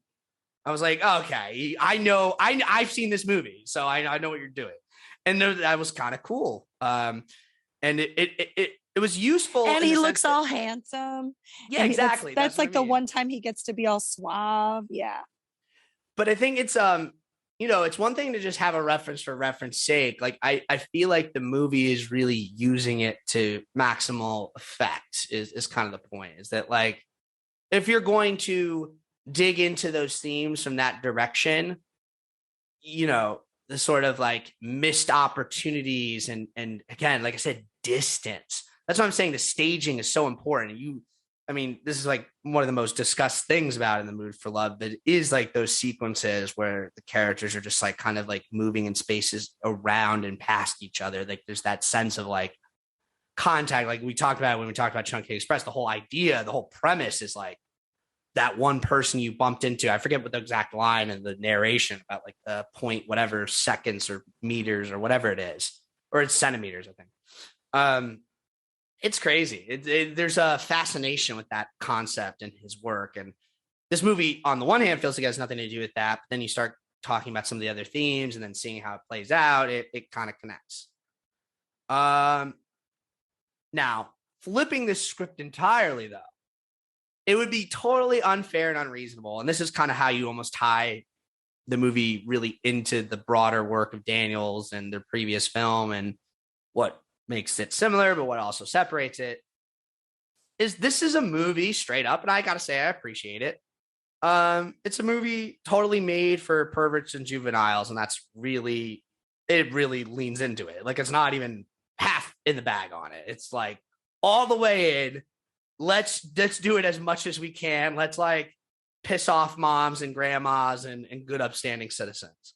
You know, for starters, I mean, we've kind of already alluded to it. Chekhov's butt plug. I mean, I thought that's what I'm saying. Like, you see the weird statues on the desk, and you're like, that's already hilarious. That's all you think it's gonna be. Right. Then they come back and like, no. And then it's like, yes. And then it's like, no, not only no becomes yes, but we're going to keep them in for the entire extended fight sequence where we're The doing whole like fight. flip kicks, like defying the physics of how these things should Jumping even up and work. down. Yep, sure. And then she has to pull them out to beat them. And this is after Joy in her like whatever Legion kind of form literally fights with like long dildos as like I mean, I'm calling them dildos, but part of me is like giving her powers. Those are just actual dicks. You know what I mean? Like severed off or something. Like using them as like floppy eskrima like sticks or something. Like it's like what I don't know what the hell that was. Obviously, just like I mentioned, Daniel Scheinert, the director's cameo, is like the guy who has the manager, I guess, at the IRS, who has like a I don't know, like an S&M closet in his office, and then Michelle Yeoh ultimately defeats him. Evelyn ultimately defeats him by spanking him, which whatever. So they have all that. I think one of my favorites is less overtly perverted, but it's certainly like incredibly silly. Is the Ratatouille raccoon Tui or whatever she calls it joke. Which again is like a total Chekhov thing too, because it's like ridiculous. Oh my god! You say the joke once and you think, it. "Oh, that's a funny gag about an Asian mom whose English is a little wacky, so she maybe gets it confused and thinks raccoons and rats are the same thing." But then it's like again playing off the multiverse idea. She goes to a universe where that's a real person, and then she like really makes him existentially sad because he loses his raccoon. Who tells him what to do, and then she has to replace him by literally climbing on top of his head and controlling him with his hair, and just so they can run fast. So enough. great, so great, so great. And of course, incredible. I think the one that probably stands out the most in terms of like they do the most with it, and definitely is like, I mean, I don't even know where to start on this. If you haven't seen this movie and you're listening to this, I can't imagine what you must be thinking, but. Hot dog. Yeah, fingers. Go watch it. Hot dog fingers, but like not just hot dog fingers. There's one thing. Then they had the hot dog fingers, the hot dog finger universe. The hot dog figure universe and its story becomes a hot dog finger lesbian romance between Evelyn and Jamie Lee Curtis's character, complete with like hot dogs fingers in the mouth and hot dog finger cuddling and groping and like. I mean, I don't even know what to say. One of the anecdotes that Daniels talked about in an interview was like how I'll get more into this when I talk about how they maybe made or didn't make this movie, but their set decorator was just like going crazy with the hot dog stuff. They're like, no, we can do more with it. We can do more with it. We can do more with it. And they kept pushing it in and keep it going. Like they were talking about like look at the colors of the rooms. Everything's browns and pinks. I'm like, oh my god, stop. With some little bit of reds and yellows for ketchup and mustard. Oh my god. Too much. I can't deal with it. Wow. All right. But yeah, let's gags aside, because it's not just the gags. Like what Daniel Scheinert, Huy Quan kind of bring to this film and their whole style. I mean, self-admittedly, I heard them even use this term. They're kind of like visual language maximalists, and that's kind of like the whole thing. And they push this in this movie, and I think that's what makes the movie stand out. One of the many things that makes it stand out, but is the most obviously standout thing in a standout movie, for better and for worse. And it's the thing that they double, triple down on. And it becomes one of those things where at certain points in the movie, it was becoming a bit much for me. And I was like starting to check out, honestly.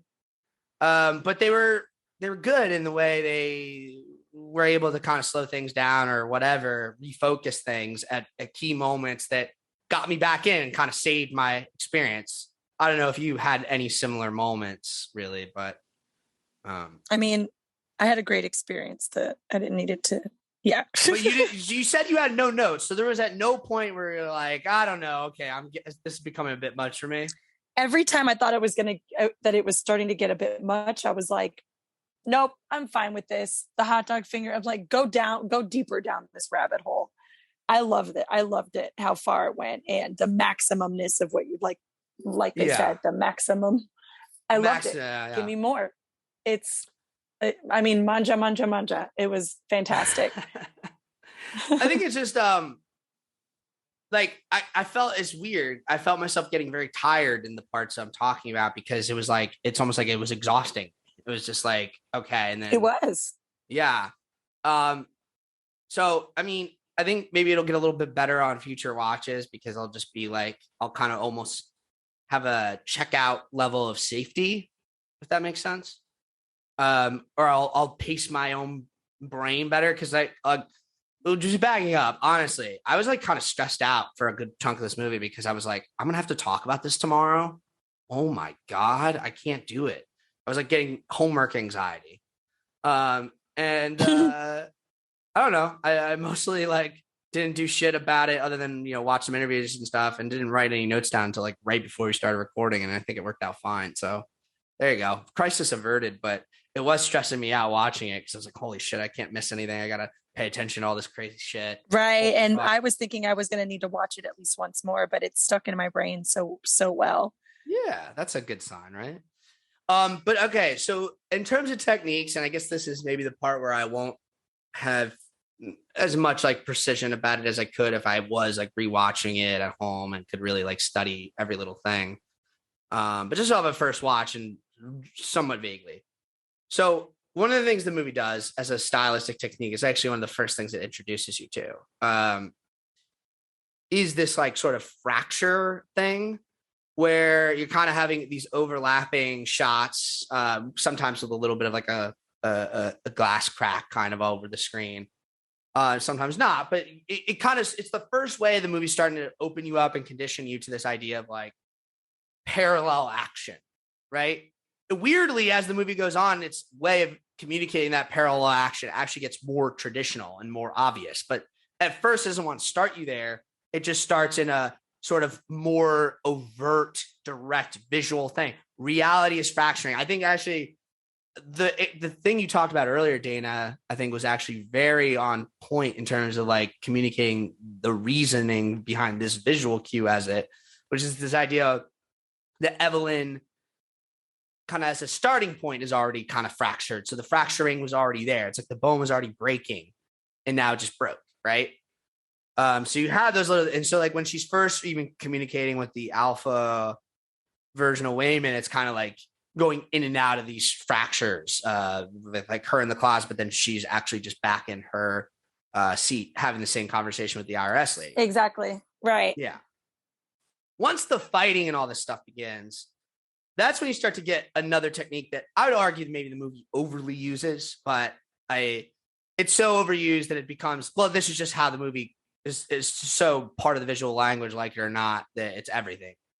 It can't be overused by definition. It's the use. And that's speed change. Like the movie's constantly speeding up and slowing down the frame. And it, combines that with the camera moves so that like, it feels like you're kind of like going in. It never goes slow motion. It actually avoids that for the most part. It's like speeding up between maybe a tad slow down, normal speed, and then various degrees of highly sped up. Right. And so it just kind of like, and so it kind of allows the action to almost like, it works in the point where it's like, because Edgar Wright's done it before, other people have done it before, again, more sparingly. It's like, it kind of lets you, this is why it's different than classic Hong Kong cinema or Jackie Chan, where you really have to rely on the actual stunts and the ability to sell hits and contact. When you do it like this, you don't really have to do that. Because the sheer changes in velocity make you feel like the kicks and punches are landing hard. You know what I'm talking about? Yeah, the camera helps. Yeah, it's just like, oh, if I speed up and then the minute I slow back, it's almost like the jerk of the punch itself. It gives you that like visceral sensation of like, oh shit, that hit, like devastating. You combine that with like good sound. It's like, oh shit, that punch just blew this guy back. Like it feels very like that. And it kind of also allows you, because they don't just use it to sell hits. That's part of it. They also kind of use it to justify sort of the choreography kind of just being so whirly and the camera dancing around so whirly, because you can kind of just like, you're like, boom, push it, boom, zigzag over here, boom, zigzag over here, boom, zigzag over here. And it's like, it also, I think, related, because I don't think these are actual, for the most part, don't think these are actual single takes or even close to that. I think what they're doing is they're doing digital stitching.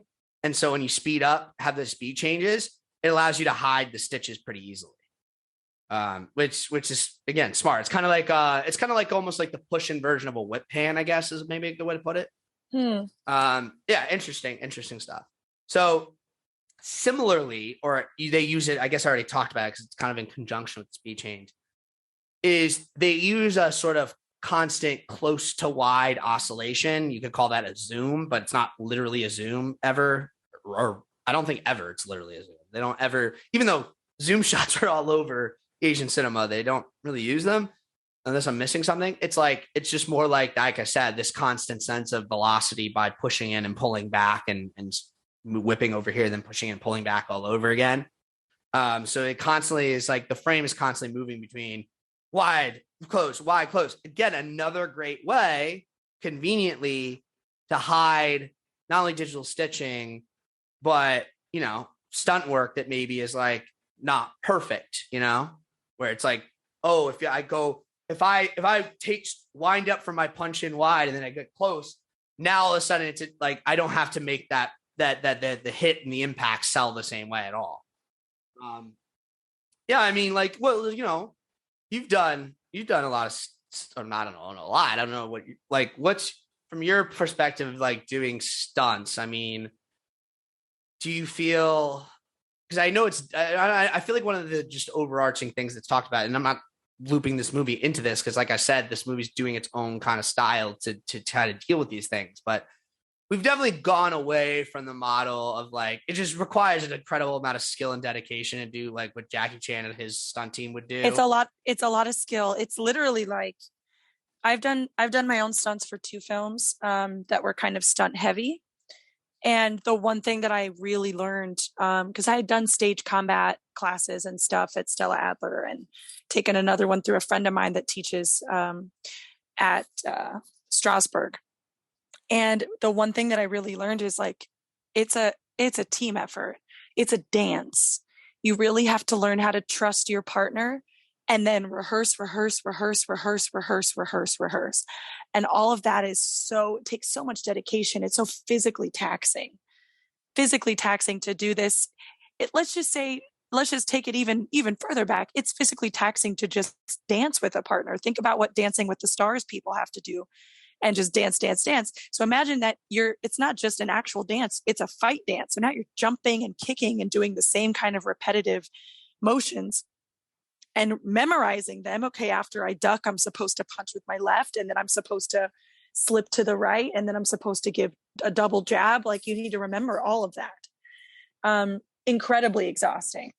So I think for the actors, though, I think it does help put you in a certain state of mind and helps give a physicality to your role, which personally, I would rather do as many of my own stunts as I possibly can because my character can do them. And I want to relate to her as much as I can. But in some instances, it's like, well, this is a sci-fi. We have to do some crazy stuff with some of these sequences, and you're literally not capable. We have to do it in special effects. Well, yeah, no. So here's the thing. I really want to say, like, and I think for obvious reasons, but even less obvious reasons, like the stunt team and all the actors involved with this film deserve an incredible amount of praise. Like, I can't imagine. It was like a shit ton of work. I think that's obvious because like most of the movie, you could argue most of the movie is just one extended fight sequence. Like, you know what I mean? In this IRS like building, which again speaks to like the sort of genius of the way this movie is both cleverly contained, which allows it to keep the budget and these things in reason, but also obviously like infinite and expansive. And it's like the magic trick. And that's actually a good point. That was like literally the next thing I want to talk about is just like that part of the Daniels technique is like this sort of film magic trick kind of language and thought process and technique.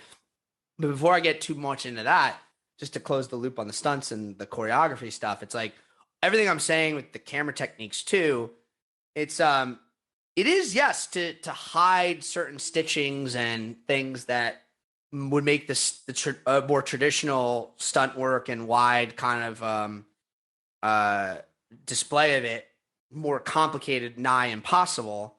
But it's also because the way they had to make this movie, and I'll talk a little bit more about this coming up, not only for budgetary reasons, but just for the sheer sort of premise breaking reasons. Like, they had to kind of work very fluidly. Like, it wasn't like, as far as I can tell, from everything I'm hearing, it wasn't like this bigly rehearsed, pre-choreographed, pre-viz movie at all. They were kind of making it up as they went along. And that sounds crazy considering the complexity, but they would argue, and this is the point why they brought this up. No, that's the only reason it could be that complex, because if we were trying to set all that up and organize all that, we would have spent all our time doing that and getting none of the coverage that we needed on the limited days we had. We kind of had to be like, whatever idea, like ADD crackheads. That's what I was saying with the art director. It's like, whatever it is you're thinking, let's just do it now as quickly as we can, and we'll figure out how to fit it together later. Which I think made them, by design, then rely on techniques that they could almost ensure that they could, think about it this way. If you kind of do the style that we're describing, you can kind of shoot and design the fights out of sequence, because you're constantly reframing cleverly where people are and where things are. And you also are dealing with a world where there's no real rules on that. Like, motherfuckers can appear and reappear out of existence, and you're not breaking continuity, as they say, because there is no continuity. Like, continuity is entirely fluid and random by the premise of the movie. So it's actually a testament to the film that the premise is both the most liberating thing about it and the most constraining, right? So it's I think that's kind of genius, and I think they navigated that very well, which brings it back to the point I was saying about the magic trick. They really wanted to feel that sort of sense of like surprise and gag and just visceral, and things are coming at you fast. So they're using those stitchings too to kind of get that sense of magic trick. Like, all of a sudden, like, everything that we referred to that scene with Joy, it's like when her villain version comes out, it's like, I'll turn this into this. I'll turn this into this. My outfit changes 6 times. It's like, you know what I mean? Obviously, the climax with Evelyn, it's just like, now all your bullets are little googly eye stick-ons. Or now all of a sudden you're like this to this. It's just magic. And I think that's fun. It's like the gun that shoots flowers. It's, Looney Tunes, which I think is cool.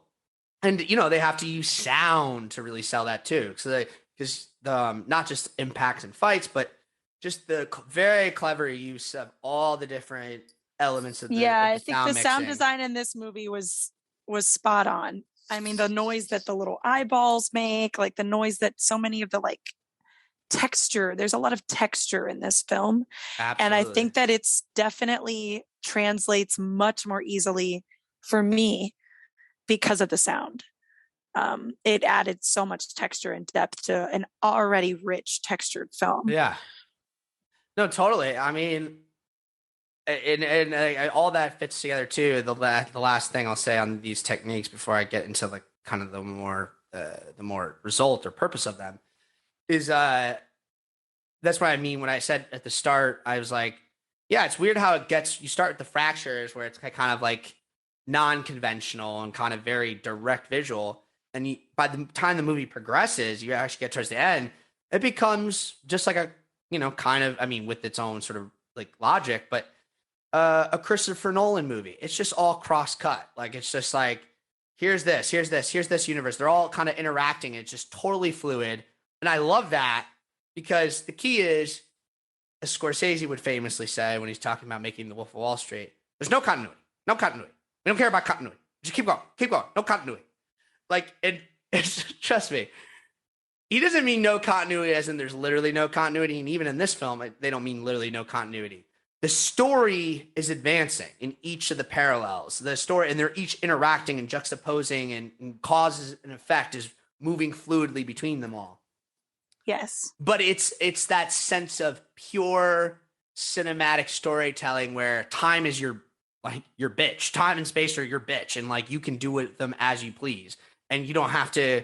In fact, you need to squeeze them all for all they're worth, and use the pure sense of propulsion and pace and your actors, like all those different tools to really just like reach. It's as I think Christopher Nolan's also said, it's a lot like constructing music, which is why he treats his collaborations with Hans Zimmer and now Louis Göransson so like very particularly, because these things all need to be kind of moving in a sort of like a key and a buildup. It's like directing a symphony or an opera.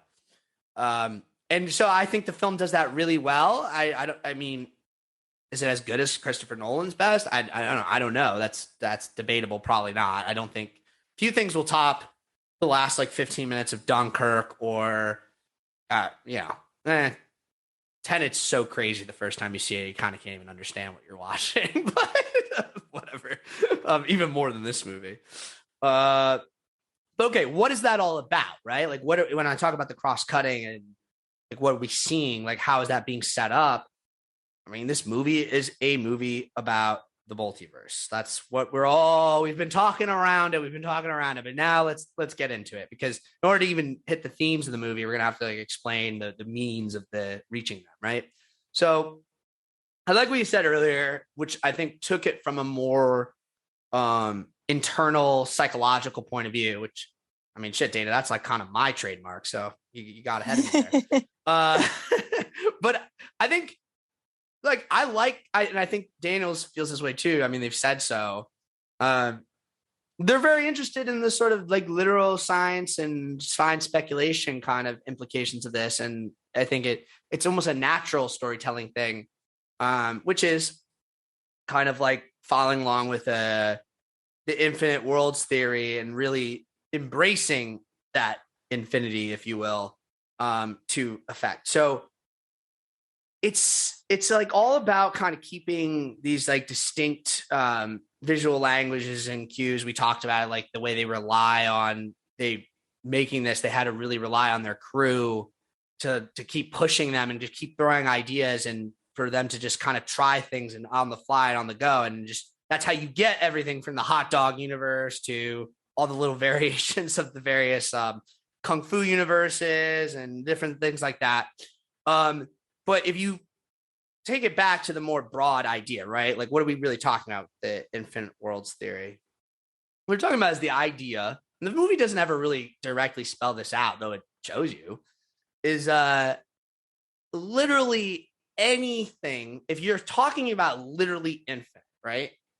Then by definition, anything you can think of actually does exist.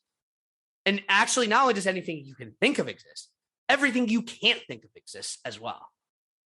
Everything you can never think of exists. Everything you can ever think of exists everywhere, everything everywhere all at once. Literally the title, right?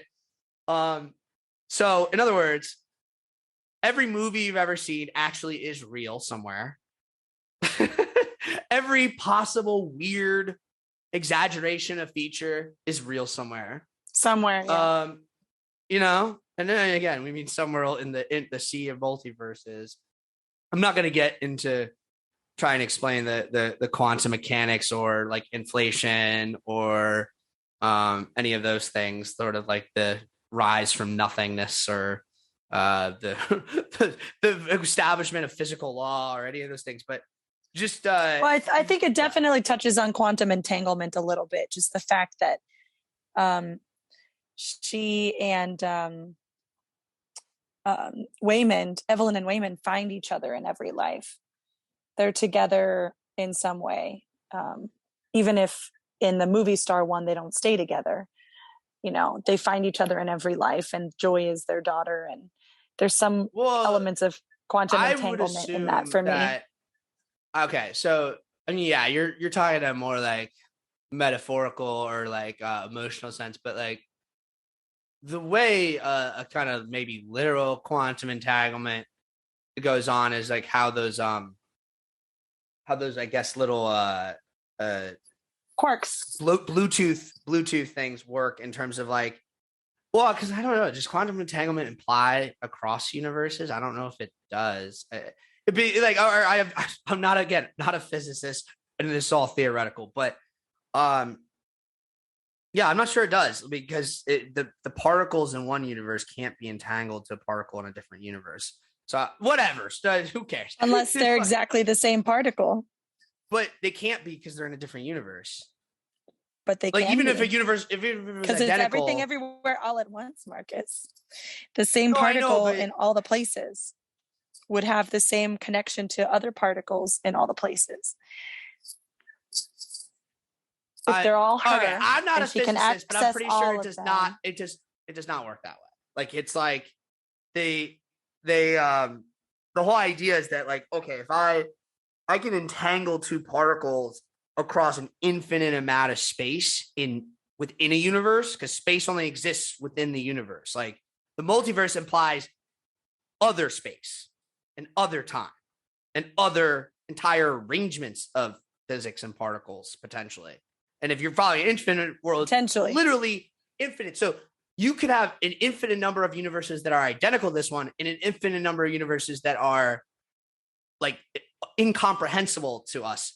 Like, both maybe not exist. even carbon based. Who knows? Right, exactly. Well, yeah, I mean, that's the thing. Like, whatever the most exotic thing you can think of, it's by definition infinitely more exotic than that. Like, that's why it blows the imagination out your mind, because, like, that, I mean, and that's also the fun of it. This movie tries to take the imagination far. Like, yeah, there's a universe where people literally just have rubbery hot dog fingers. There's no reason for it. It just is. That's the thing. Like, and they say this. No, the stupider it is, the better. because like it gets at that idea. It's like, literally, like, if you really are understanding the concept of infinity, which is hard to really embrace, but, like, this is why it's a fun visual exercise. Doesn't matter how illogical or stupid it seems. By definition, it exists. Like, it requires no explanation other than literally, by definition, it exists. That's what really can blow your mind. So, I mean, I don't even know. The Daniels and their crew had a time thinking of all the stupidest things they could think of and do. So there you go. I'm not going to try to top them by thinking of something stupider than anything already in their movie. I will say, I did not like that paper cut part. That was too much. I got it the first time. All right. Right. Right. That was too much with all the sound effects. I was like, Jesus, stop it. You Very have to get it uncomfortable. right. I felt like a visceral sting every time they did it. Yeah, that's why they did it, Marcus, to make us I uncomfortable. know, but that's too much. I don't like it when movies try to manipulate my fucking sympathetic nervous system like that. I don't like that. It's the I know sound. they all do, but it was the sound. Yeah, it's just too much. Stop it. Like, I don't like that kind of hacking on me. I don't like it. I can only tune it out so much. No, but really, so they had all these different cues, and they were following along with this infinite world theory, which, as I said, it's like, it's all about embracing that infinity. Anything. God, it's so hard not to keep trying to say the title when you're talking literally about it. But I think the more important part for story implication, even though, and I like the way they show this visually, it's like during all the exposition. So when they first introduced the quote alpha universe, this is where it's like, this is literally every time travel or multiverse, like anime or comic ever, where there's an alpha universe where that's the one where you just happen to be the inventor of the first time machine or the first multiverse machine. And that's why it fits too. That's like, oh, your daughter's the one who went bad, and your husband is the one who's like the sort of what is the character in Terminator? Why am I forgetting his name? It's like the most important character ever. Kyle Reese. Like the Kyle Reese character or the Trinity character, right? But I like how when you're showing, those cool little like pager phone things they have, right? It's like, it's kind of like a map, right? And it's like you start at one point, and he says it really well. And this actually is a good way of understanding, even if infinity is infinity, meaning it's by definition almost impossible to quote navigate. You have to still quote navigate it. And the way you do it is like, because even under infinite worlds theory, it doesn't quite work like this. Like movies and storytelling usually simplify to some degree down to this. And this movie actually does a good job of having it both ways. It's like, it just kind of does, it doesn't really bog itself down in the contradictions, but it kind of has true infinite worlds there where it's just straight up like whatever can exist does, or whatever, is a meaningless word. Everything exists, right? But it also has this sense of choice-based divergence, right? And so that's how it like ties in storytelling and stakes into it, and also like gives you that cool visual cue, like I say, with this like beeper smartphone thing where it shows you like this map or this web. It's like, you're here. The further away you go out, the less the universe resembles your own. The closer you are, the more it's like your own. And it's essentially like a infinite dialogue tree or choice map in like a video game. It's like, oh, if I go left, this is this branch. If I go right, it's this branch. And you just keep multiplying that infinitely, right? So it's like every little thing you've ever done, every little thing everyone else has ever done is its own little bubble on this map. And so you can keep moving between the maps, right? So you can hop from a universe where literally you just undid one choice or did one choice differently. Again, what's defined as a choice here can get probably a little bit. They don't waste your time with that. Let me put it that way. That would get too granular. The most granular they get is literally what I just said. Like, did you go left or did you go right? Which is simple enough. But like the further you get away, it could be like, oh, I guess it's almost like time organized too. It's like, oh, 2 seconds ago I made the choice to go left or right, but then like 30 years ago I made the choice to, in this case, stay in China or leave China to marry Wayman, right? And even within that, there's a bunch of branches. And I like how they have these branches too, that they don't explain what the divergence is. It's just like, it exists. Like, and one, she just has a sign spinner for some reason. But that ends up being useful for spinning chairs and doing kung fu. So I like that. I like that.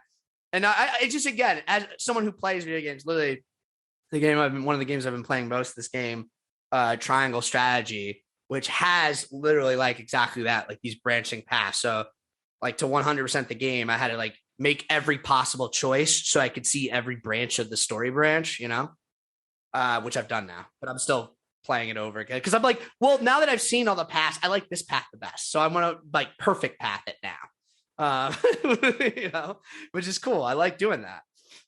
So yeah, I appreciated that. But ultimately, all this is in service of what I would say is and there's like sub themes and ideas within this that we're going to talk about. But I would say the basic, most obvious philosophical thing that this movie is getting at, it's a lot simpler than The Matrix on this point, actually, even though this is like a more open-ended question. It's just existentialism versus nihilism. That's all this movie is really trying to get at. And it's represented by the bagel, literally the everything bagel. Did you get that pun, Dana? Amazing. I was like, oh, okay. Duh. Smart guys, smart asses. But yeah. Oh, that's actually, I love how they set that up earlier. Not even related to bagels, but just like when it was like, oh, cream cheese. In my world, they don't have dairy anymore. Starts like drinking the half and half. You're like, oh, okay, he likes cream cheese on bagel, normal. Then he takes the half and half. You know what he's about to do. Like everyone in the audience is like, ooh, don't drink half and half, like straight up. That's weird. I mean, I guess it's probably fine to do, but like it's got a weird vibe to it. She's like, oh. Great stuff. I mean, dude, that just reminds me of one of the many scenes where I'm like, Huy Quan is just so good in this movie. So funny. Just great. But anyway, yeah, the existentialism versus nihilism, or to put it in more plain terms, everything matters versus nothing matters, right? So obviously, on a very basic level, you could argue, and I've heard Daniels put it exactly like this. This is not even me explaining it. They're pretty direct. Evelyn represents I'm not even realizing is the name deliberate on this because of the EV letters. Evelyn represents, at least from her starting point and debatably where she ends up, not debatably, we'll get to that. Represents the idea of an existentialist or someone who's facing it. Their problems are in the existential camp. Their issues are weighed down with the concept that everything matters, and everything has meaning, and everything deserves equal weight, and that can be paralyzing, right? Then you have the other branch, which is the joy branch, which is the nihilism branch, which is to say nothing matters, which is paralyzing too, because if you don't think anything matters, then maybe you don't do anything, right? So it's like two different frameworks that lead to a very similar result to an extent, right?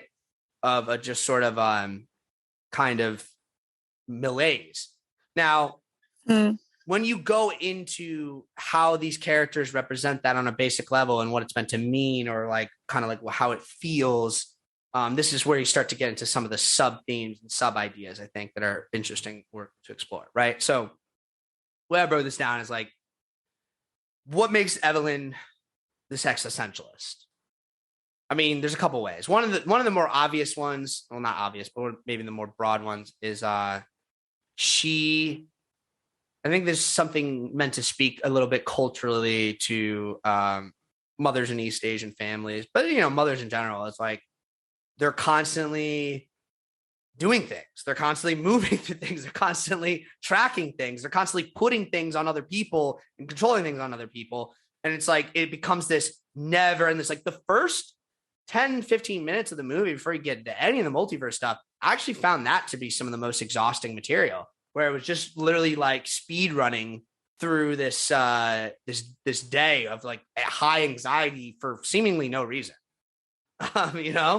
And I think that was just to show you that Evelyn's existence internally and emotionally is that it's like, I just keep moving. No, if I always keep moving, then I don't have to, deal. And that's why, like, the fact that Wayman's like just trying to get a word with her, be like, hey, maybe I need to divorce you. And like, you know what I mean? Or like the daughter's like, hey, I brought my girlfriend. Maybe you should acknowledge that. Or like, hey, it's and then there's all the patrons of the laundromat going crazy with it too, right? Yeah. So that all to me fits this idea. And then a much more simple and literal thing that they mention, and it obviously ties very quickly into setting up all the different Evelyns and the different universes of how different they are occupationally. This is brought up in the IRS scene. She's a lady with like a million hobbies. And is always trying new hobbies. And is always like, oh, that's my job. Or I don't make the distinction between hobby and job. Right? Like, which is what causes her tax problems, which is a very weird thing that I'm like, I'm not sure a language barrier totally can explain, but who am I to say? Doesn't matter. It's important establishing the themes and ideas in the movie, right? So think of it like this. Evelyn, the existentialist with all her hobbies, and this is where we get into the idea of this Evelyn specifically being the chosen one Evelyn. She's a jack of all trades, master of none, to use the classic phrase, right? Which I think that's cool, and I like that. But functionally and more broadly, if you look at what this is meant to represent, everything I just said about the anxiety, the constant movement, the jack of all trades, master of none. I mean, we're just talking about a kind of adult version of ADD, really. Like where attention is just constantly just like over here. Never stop moving, And that's how I look at it. And I think it's interesting because I think adults with ADD, specifically of Gen X or certainly boomer and older generation, just because it was not something that was grown up with. It was not like the Ritalin kid generation and look at all these kids. Dude, I mean, these things are not new. Adults do have these things. They take very weird adult forms and they don't talk about it. And they think they're like just normal. They normalize and whatever. Like, it's just like normalized to be like an invasive and constantly busy mother, right? Again, especially I imagine in East Asian communities, but doesn't change the fact that this is very exhausting and draining on a person and exhausting and draining on the people around them, which is the more important part. Like Joy and Wayman's difficulties with Evelyn are entirely based on the fact that they fucking are exhausted by her. Like she drives them dead and exhausted dealing with her because she's constantly fucking moving and barking and moving and barking and this and this and this and this and this. And it's like, I can't get a word in with you because you're always moving on to the next thing before I even get 2 seconds in, right? Like that's what that whole first sequence represents. It's like she just constantly backs to everybody, constantly moving past them, constantly moving past them, constantly moving past them, right? So they can't get a fucking word in. And so of course they check out and like, Joy's like, I'm not coming back. Wei Min's like, I'm gonna get a divorce, But then in contrast, right? As we said, if Joy is the existentialism, if Evelyn's the existentialism, then Joy, name ironically enough, is the nihilism. And certainly her sort of like Legion-esque comic book villain version represents this very clearly. But what does that apply to in the Joy from the baseline universe that we meet, the Joy that we ultimately deal with in the end, and Joy just as a, to use our favorite Lynch concept, an abstract idea in human form. Like what is this? It's the idea of the modern youth. I mean, if we were just talking generations, I'm saying like, I think, Gen X and boomers, they might be plagued with this weird adult ADD that they don't recognize or acknowledge and gets in their way and constantly governs their lives.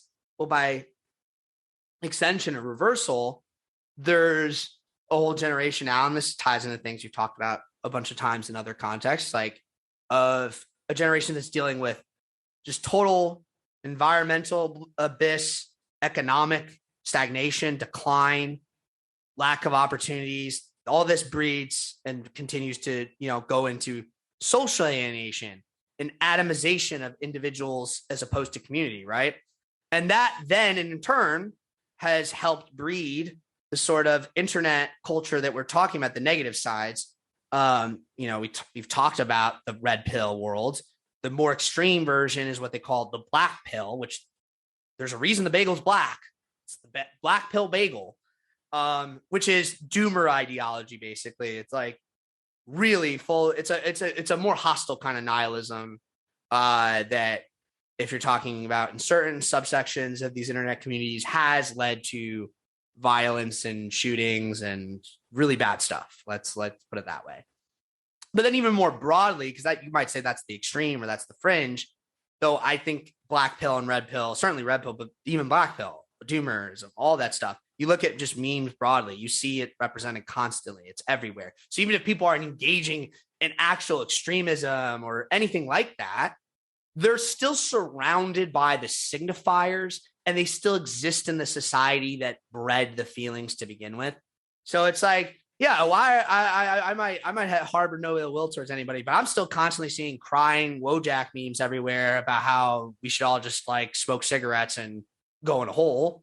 And this comes out of or breeds also in relationship to it, the sort of online troll culture just broadly, or shit posting and if you look at the way Joy's character behaves when she's in her sort of Legion form, I mean, she has like godlike powers, but she's basically just shit posting and black pill posting. That's all she's doing. She's just like, look how stupid this is. Look how mean this is. Everyone's a fucking idiot. Everyone just worship the bagel because who cares? Blah, blah, blah, blah, blah. It's taking all that stuff into a kind of literal space, which I think is a lot like what memes are in the first place. Is they're visual representations of people's psychology to an extent and collective unconsciousness.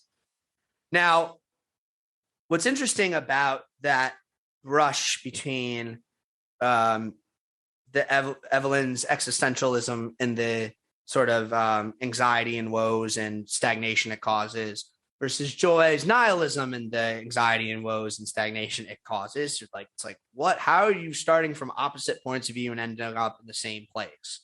/ what is the meaning of the distinction if you just end up in the same place, right? Well, I think the movie is trying its best, certainly by the end of it, when Joy and Evelyn have their like final series of confrontations and discussions. And that's funny, for all the action. I mean, the movie really does boil down to conversations between these characters, right? Part of its cleverness, if you will, is about kind of navigating on an emotional, cathartic level, certainly, the contradictions and conflicts within the sort of the two paradigms and lack their distinction without a differences that I just kind of mentioned, because Evelyn wants to be in her daughter's life. And this is why ultimately too, like, I'm taking the frame very broadly, but I think where the film tries to get at its answers is by zooming in on something very particular, actually, that depending on where you are in American life and family and the modern world, you might have some relationship to, which is, God, we are a lot of people, these generational differences, these sort of conceptual differences, they can rear their heads in some very particularly high drama scenarios, specifically around things like coming out or just, LGBTQ identity and things like that in general, right? So, Joy or Evelyn at the start of the story kind of is like of the mindset, I acknowledge that you're gay and I don't mind, it's like given this very kind of like, I tolerate it or, type of thing. Right.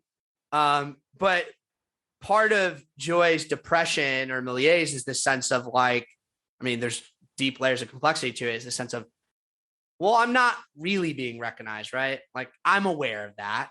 And that couples with a lifetime of to hide like, some of who she is to her family. Sure. Yeah. How do I establish myself? How do I be my own person when I have this mother who's overbearing and is constantly moving around and doesn't seem like she's satisfied in her own universe? So how's she ever going to be satisfied with me? And then I have this thing. And she also thinks that she's embarrassed because she introduces her girlfriend as her friend to her grandfather. Oh no! In the beginning, remember? That's and so then she's that's explicit. It's like, well, I'm not accepted by my own mother, my own family.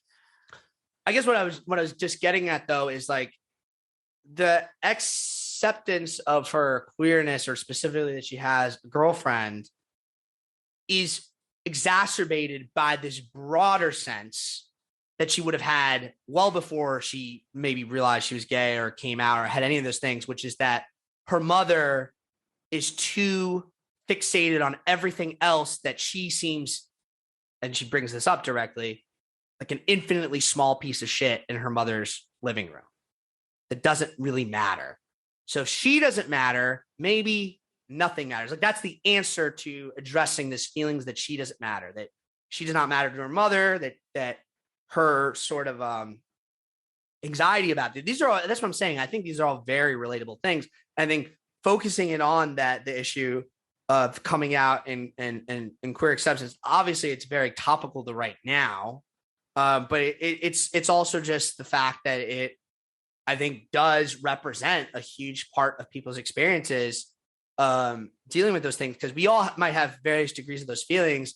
And especially if you're in certain communities, immigrant communities, East Asian communities, where the social pressures and anxieties and the sort of class positioning where, these are struggling, they're business owners, but they are still struggling people. They're small business owners in a very kind of limited market space. They don't seem to have other employees. So they're essentially their own employees, which means they're doing all the labor as well. So they have the labor anxiety plus the anxiety of being an owner in a system that does not meant to sustain small ownership and immigrant ownership, especially, right? Even though there are a lot of those, but that's just out of necessity. So she's dealing with all that. It's like her daughter must have grown up feeling a lot like, wow, how do I matter? And then you have the bomb of like, oh, I don't know if my fundamental identity or who I love is even going to be accepted. And so it's easy from that point. Easy is the wrong word, but you can trace that thread to the thread of like, wow, this is how I end up in this nihilistic place, right? Vice versa, though, I think the movie is really, really interesting in the way, because Evelyn is its lead character, because Evelyn is its protagonist. It has to reckon with Evelyn's degree of acceptance of not only her daughter's identity, but of the broader responsibility she must bear, or should bear, and should and shouldn't, because all those things are put into question, about how her daughter's feeling. Like, to what do our parents really owe us? To what do our problems translate or start with them, right? Do all of Evelyn's problems by default belong to Joy now? Do her fathers belong to hers? Does she belong to her father's? You know what I mean? Because it's actually triple generational, right? Because you have the grandfather there, And there's a lot made of that connection, right? It's like, I'm not going to do to you what my father did to me, right? She literally says that at one point. But notice how the sort of conclusive note that the movie tries to reach is, at first she's like, you know what? I realize I have to let you go. I have to let you go. I have to realize that I can't control everything. I'm like she said, like I just said, I'm not going to do to you what my father did to me. So I'm going to let you go. And it's like go into the fucking bagel abyss? What? That doesn't seem like, but you also get the sentiment. And I think the sentiment makes perfect sense and shows a real growth and like an understanding of like, that's the maturity that we want. That's the sort of, rejection of that, the sort of values that plague a lot of society, have been known to plague East Asian communities and their familial, like ancestor based kind of, deference and community and all that stuff. But just even broadly, people's general challenges, right? Because there's a degree of universalism in every specificity. Now, I like that the movie, though, realizes not only just because of the threat of the bagel abyss, I think it's being a little deeper about it than that, that's not quite enough either, ironically. She lets her go. It's like that's stage one, but the movie can't just end there because then it'd be like kind of letting her off the hook for what's wrong about that too. It's like stage one, but then stage two is just to say, wait a minute. Before you go. Actually, I don't, you owe me shit too. Like, you know what I mean? Like, you know what I mean? Right. Like, I'm not perfect, but nobody fucking is. So, I'm not going to say I don't bear responsibility, or I'm not going to say I don't need to do better. Or I don't want to say I'm not going to let you go or hold you here. But we're in a relationship, me and you, in a sense. Like, I may be your mother, you may be my daughter, but we're adults now. We have to kind of be on equal footing if this is ever really going to work. And it's a give and take. And I will do better, but you got to let me be me to some extent. And I'm not going to apologize for that anymore. That doesn't mean I don't take my other commitments seriously. It just means like, let's focus on it as a two-way street. It's because like this idea of like, oh, I'm going to let you go again, keeps all the agency and all the primacy in my own fucking foot and lets me off the hook. And it's really kind of bullshit. And I think, it's now bringing it back around to the sort of fundamental question I have about the movie. In its messaging and in all its conclusions and in everything I just said. Is this movie, and not to say it's mutually one or the other, can't have both or whatever. Is this movie, is it sentimental or is it profound? Is it trivial or is it cynical? Those are the kind of just some of the basic paradigms of questions that I've been asking and thinking about, because I think, I'll let you answer first. What do you think? I think I don't think it's cynical. I think it's positive in the end. And I think it's really about gratitude. I think the whole movie, if I had to boil it down to a word, it's gratitude and gratefulness and really being present where you are.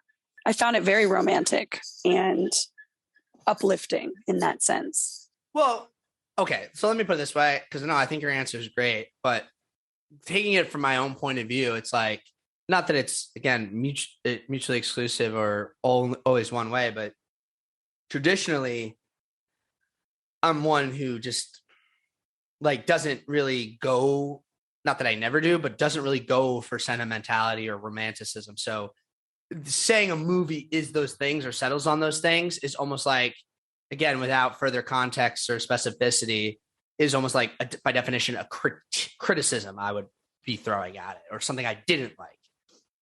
Now, doesn't mean that what I do like is unabashed cynicism or just like, I don't know, I guess even profundity can be a bad thing too. Depends on if it's considered to be, what's the stupid term? Pretentious, I guess. I definitely don't think this movie's pretentious, actually, and I don't like that critique as a critique anyway. I think it is sentimental, but not too sentimental. I think it's profound, maybe not profound enough, but again, the minute you're starting to reach a territory of being profound enough, you're begging the question of like, is it really worth its salt? I'm saying, again, going back to that earlier point about the Charlie Kaufman, Spike Jonze thing, I don't think it's profound in the way Charlie Kaufman's stuff is profound, because or cynical in the way Charlie Kaufman's stuff is cynical. But when I think of Spike Jonze, certainly Spike Jonze's post Kaufman film Her, which I think is amazing. I think that movie's very sentimental, but also genuinely profound in its own ways. Maybe not too much. And I don't think it's true. I think it's not. It has its trivialities and it has its cynicism. It has all those things. This movie reminds me of that. Maybe not as good, but I'm not saying overall not as good of a movie. I think there's a strong case it's a better movie overall, and it seems like a lot of people seem to think that. But at specifically sort of like making the sort of philosophical, emotional, landing that plane, right?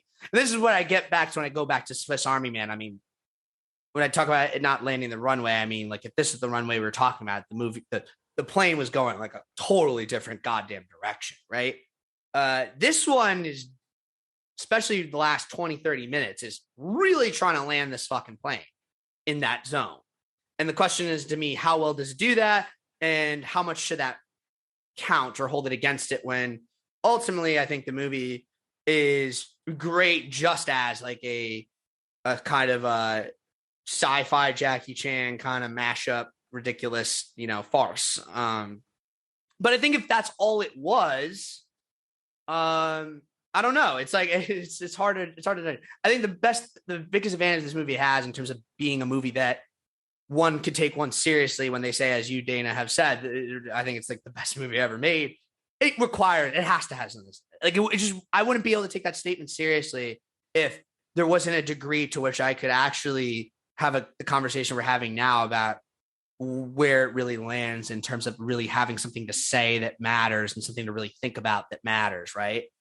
So I think, I don't know if I can perfectly answer that question in terms of its sentimentality or profundity or trivialness or cynicism. I know what Daniels has said that I do like. I think, they're not following the Lynch school. They're trying to explain their movie a little too much, but whatever.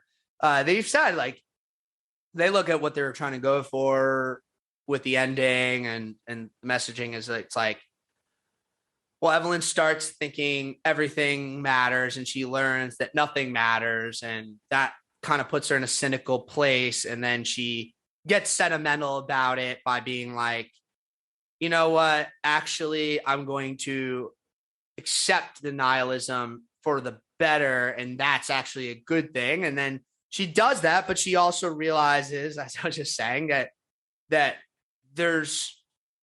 it's got to be a give and take. The contradiction cannot be resolved. The contradiction has to be embraced, which again is just broadly always a good thing if you want to get my attention.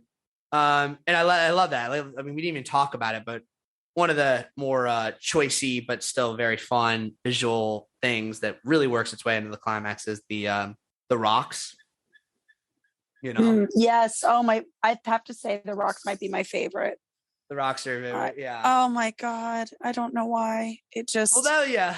As a geology student, knowing that they're literally there for millions of years together, and then the googly eyes just appear, I just laughed so hard. I mean, it was amazing. very much like a Rick and Morty joke come to life. Yes. But it was also, I think, again, and I knew it right away the second they even did it, before they even did much more with it, just the visual of it. I was just like immediately like, yeah, this is where they're going to try to cram in their philosophy. Because like, and I thought it worked. And so I think to the point, it's like, no, but the rocks, look, humans are defined by their need to connect. So true nihilism is not going to work. And that's why what Daniel said was like, okay, if nothing matters, you might as well be nice.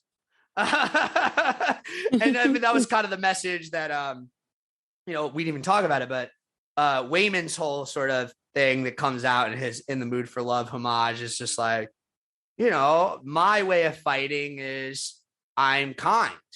And that's what inspires Evelyn to do the whole crazy thing we were talking about, where all of a sudden it's no longer punch, kick, gag. It's like punch, gag, kick, gag. It's gag of positivity, gag of joy, gag of pleasure. She's spreading the love. It's like literally fighting with love. I mean, God, that now it's making me sound like I'm saying things that are tripping the wire. I don't know, actually, when you put it like that, fighting with love in such that kind of way, then you are really getting me. I don't know. That's a perfect transition to go to the final question I want to leave us with, of course, which is this movie overrated, underrated, properly rated? I think I know your answer, Dana, but give it. Well, I don't know enough people who've seen it yet. But I would lean toward underrated already. Yeah. Okay. Fair enough. I don't know what the rating's going to be. I don't know what people are going to say yet. Well, because you and I are some of the few that have seen it right away. I think it's fair. Yeah. I think, look, if you were to just go over its Rotten Tomatoes, I think it's at like 98%. But like, hey man, it might still be underrated even with that. But like, also like, yeah, that's not a good indication. You're right. Like we'll see. We'll see if this movie really takes over the mind spare in a couple weeks. But I like your answer. You're leaning towards underrated, which I think fits in with like your kind of, I think this is the best movie ever made. I kind of think if you're going to say that, then it has to be in the underrated camp, because that would, anything less than everyone else saying exactly that would mean it's not it's underrated, right? For me, I'm going to say properly rated, and we'll see. Again, we'll have to see how this being reacted, but like, I think it absolutely lives up to its hype. At least in the most general sense. I think it's going to have a lot of revisionist criticism coming its way eventually, because a movie cannot be at the top without having the dog sicked on it. That's just how it works. If it's actually part of an Oscar conversation in a year, then for sure the dogs will be sicked on it. Like, they'll just be like, I'll tell you why this movie's actually racist. Or whatever the fuck it is. No, I mean like serious criticism where it's like, actually what the Daniel's juvenile shit gets in the way of anything resembling true thesis and whatever. I'm projecting bullshit reviews, but my whole point is there might be a potential that some of the revisionist criticism will be good revisionist criticism that's worth it and that I'll agree with to some extent. But in any case, yeah, I think it's properly rated. I think it's a bona fide hit, really good movie, a movie that I am eager to see again. I think there's a strong chance I'll like it even a lot more on a second viewing. Same. We'll see. Yeah, of course. I think there's even, on the one hand, I was worried this movie would be too much to tackle, and I hope there is a lot more I'll be able to mine out of it. I think that's why I'm saying I'll like it maybe even better a second time. But I mean that also in the sense that I think it's just kind of a joy to watch. So that's cool. And I have nothing against that. I don't think it necessarily needs to be more than that. And I think if we've hit about as much genuine thinkings, man's philosophical, whatever worth out of it just on this, then good. That means we did a good job with our podcasting today, right? All right, Dana, any other thoughts on the film? Anything we missed? Go watch it, everybody. Go to a theater and watch this movie. All right. Well, with that said, I guess I'll see you in the sausage finger universe. See you in the sausage finger universe, my friend.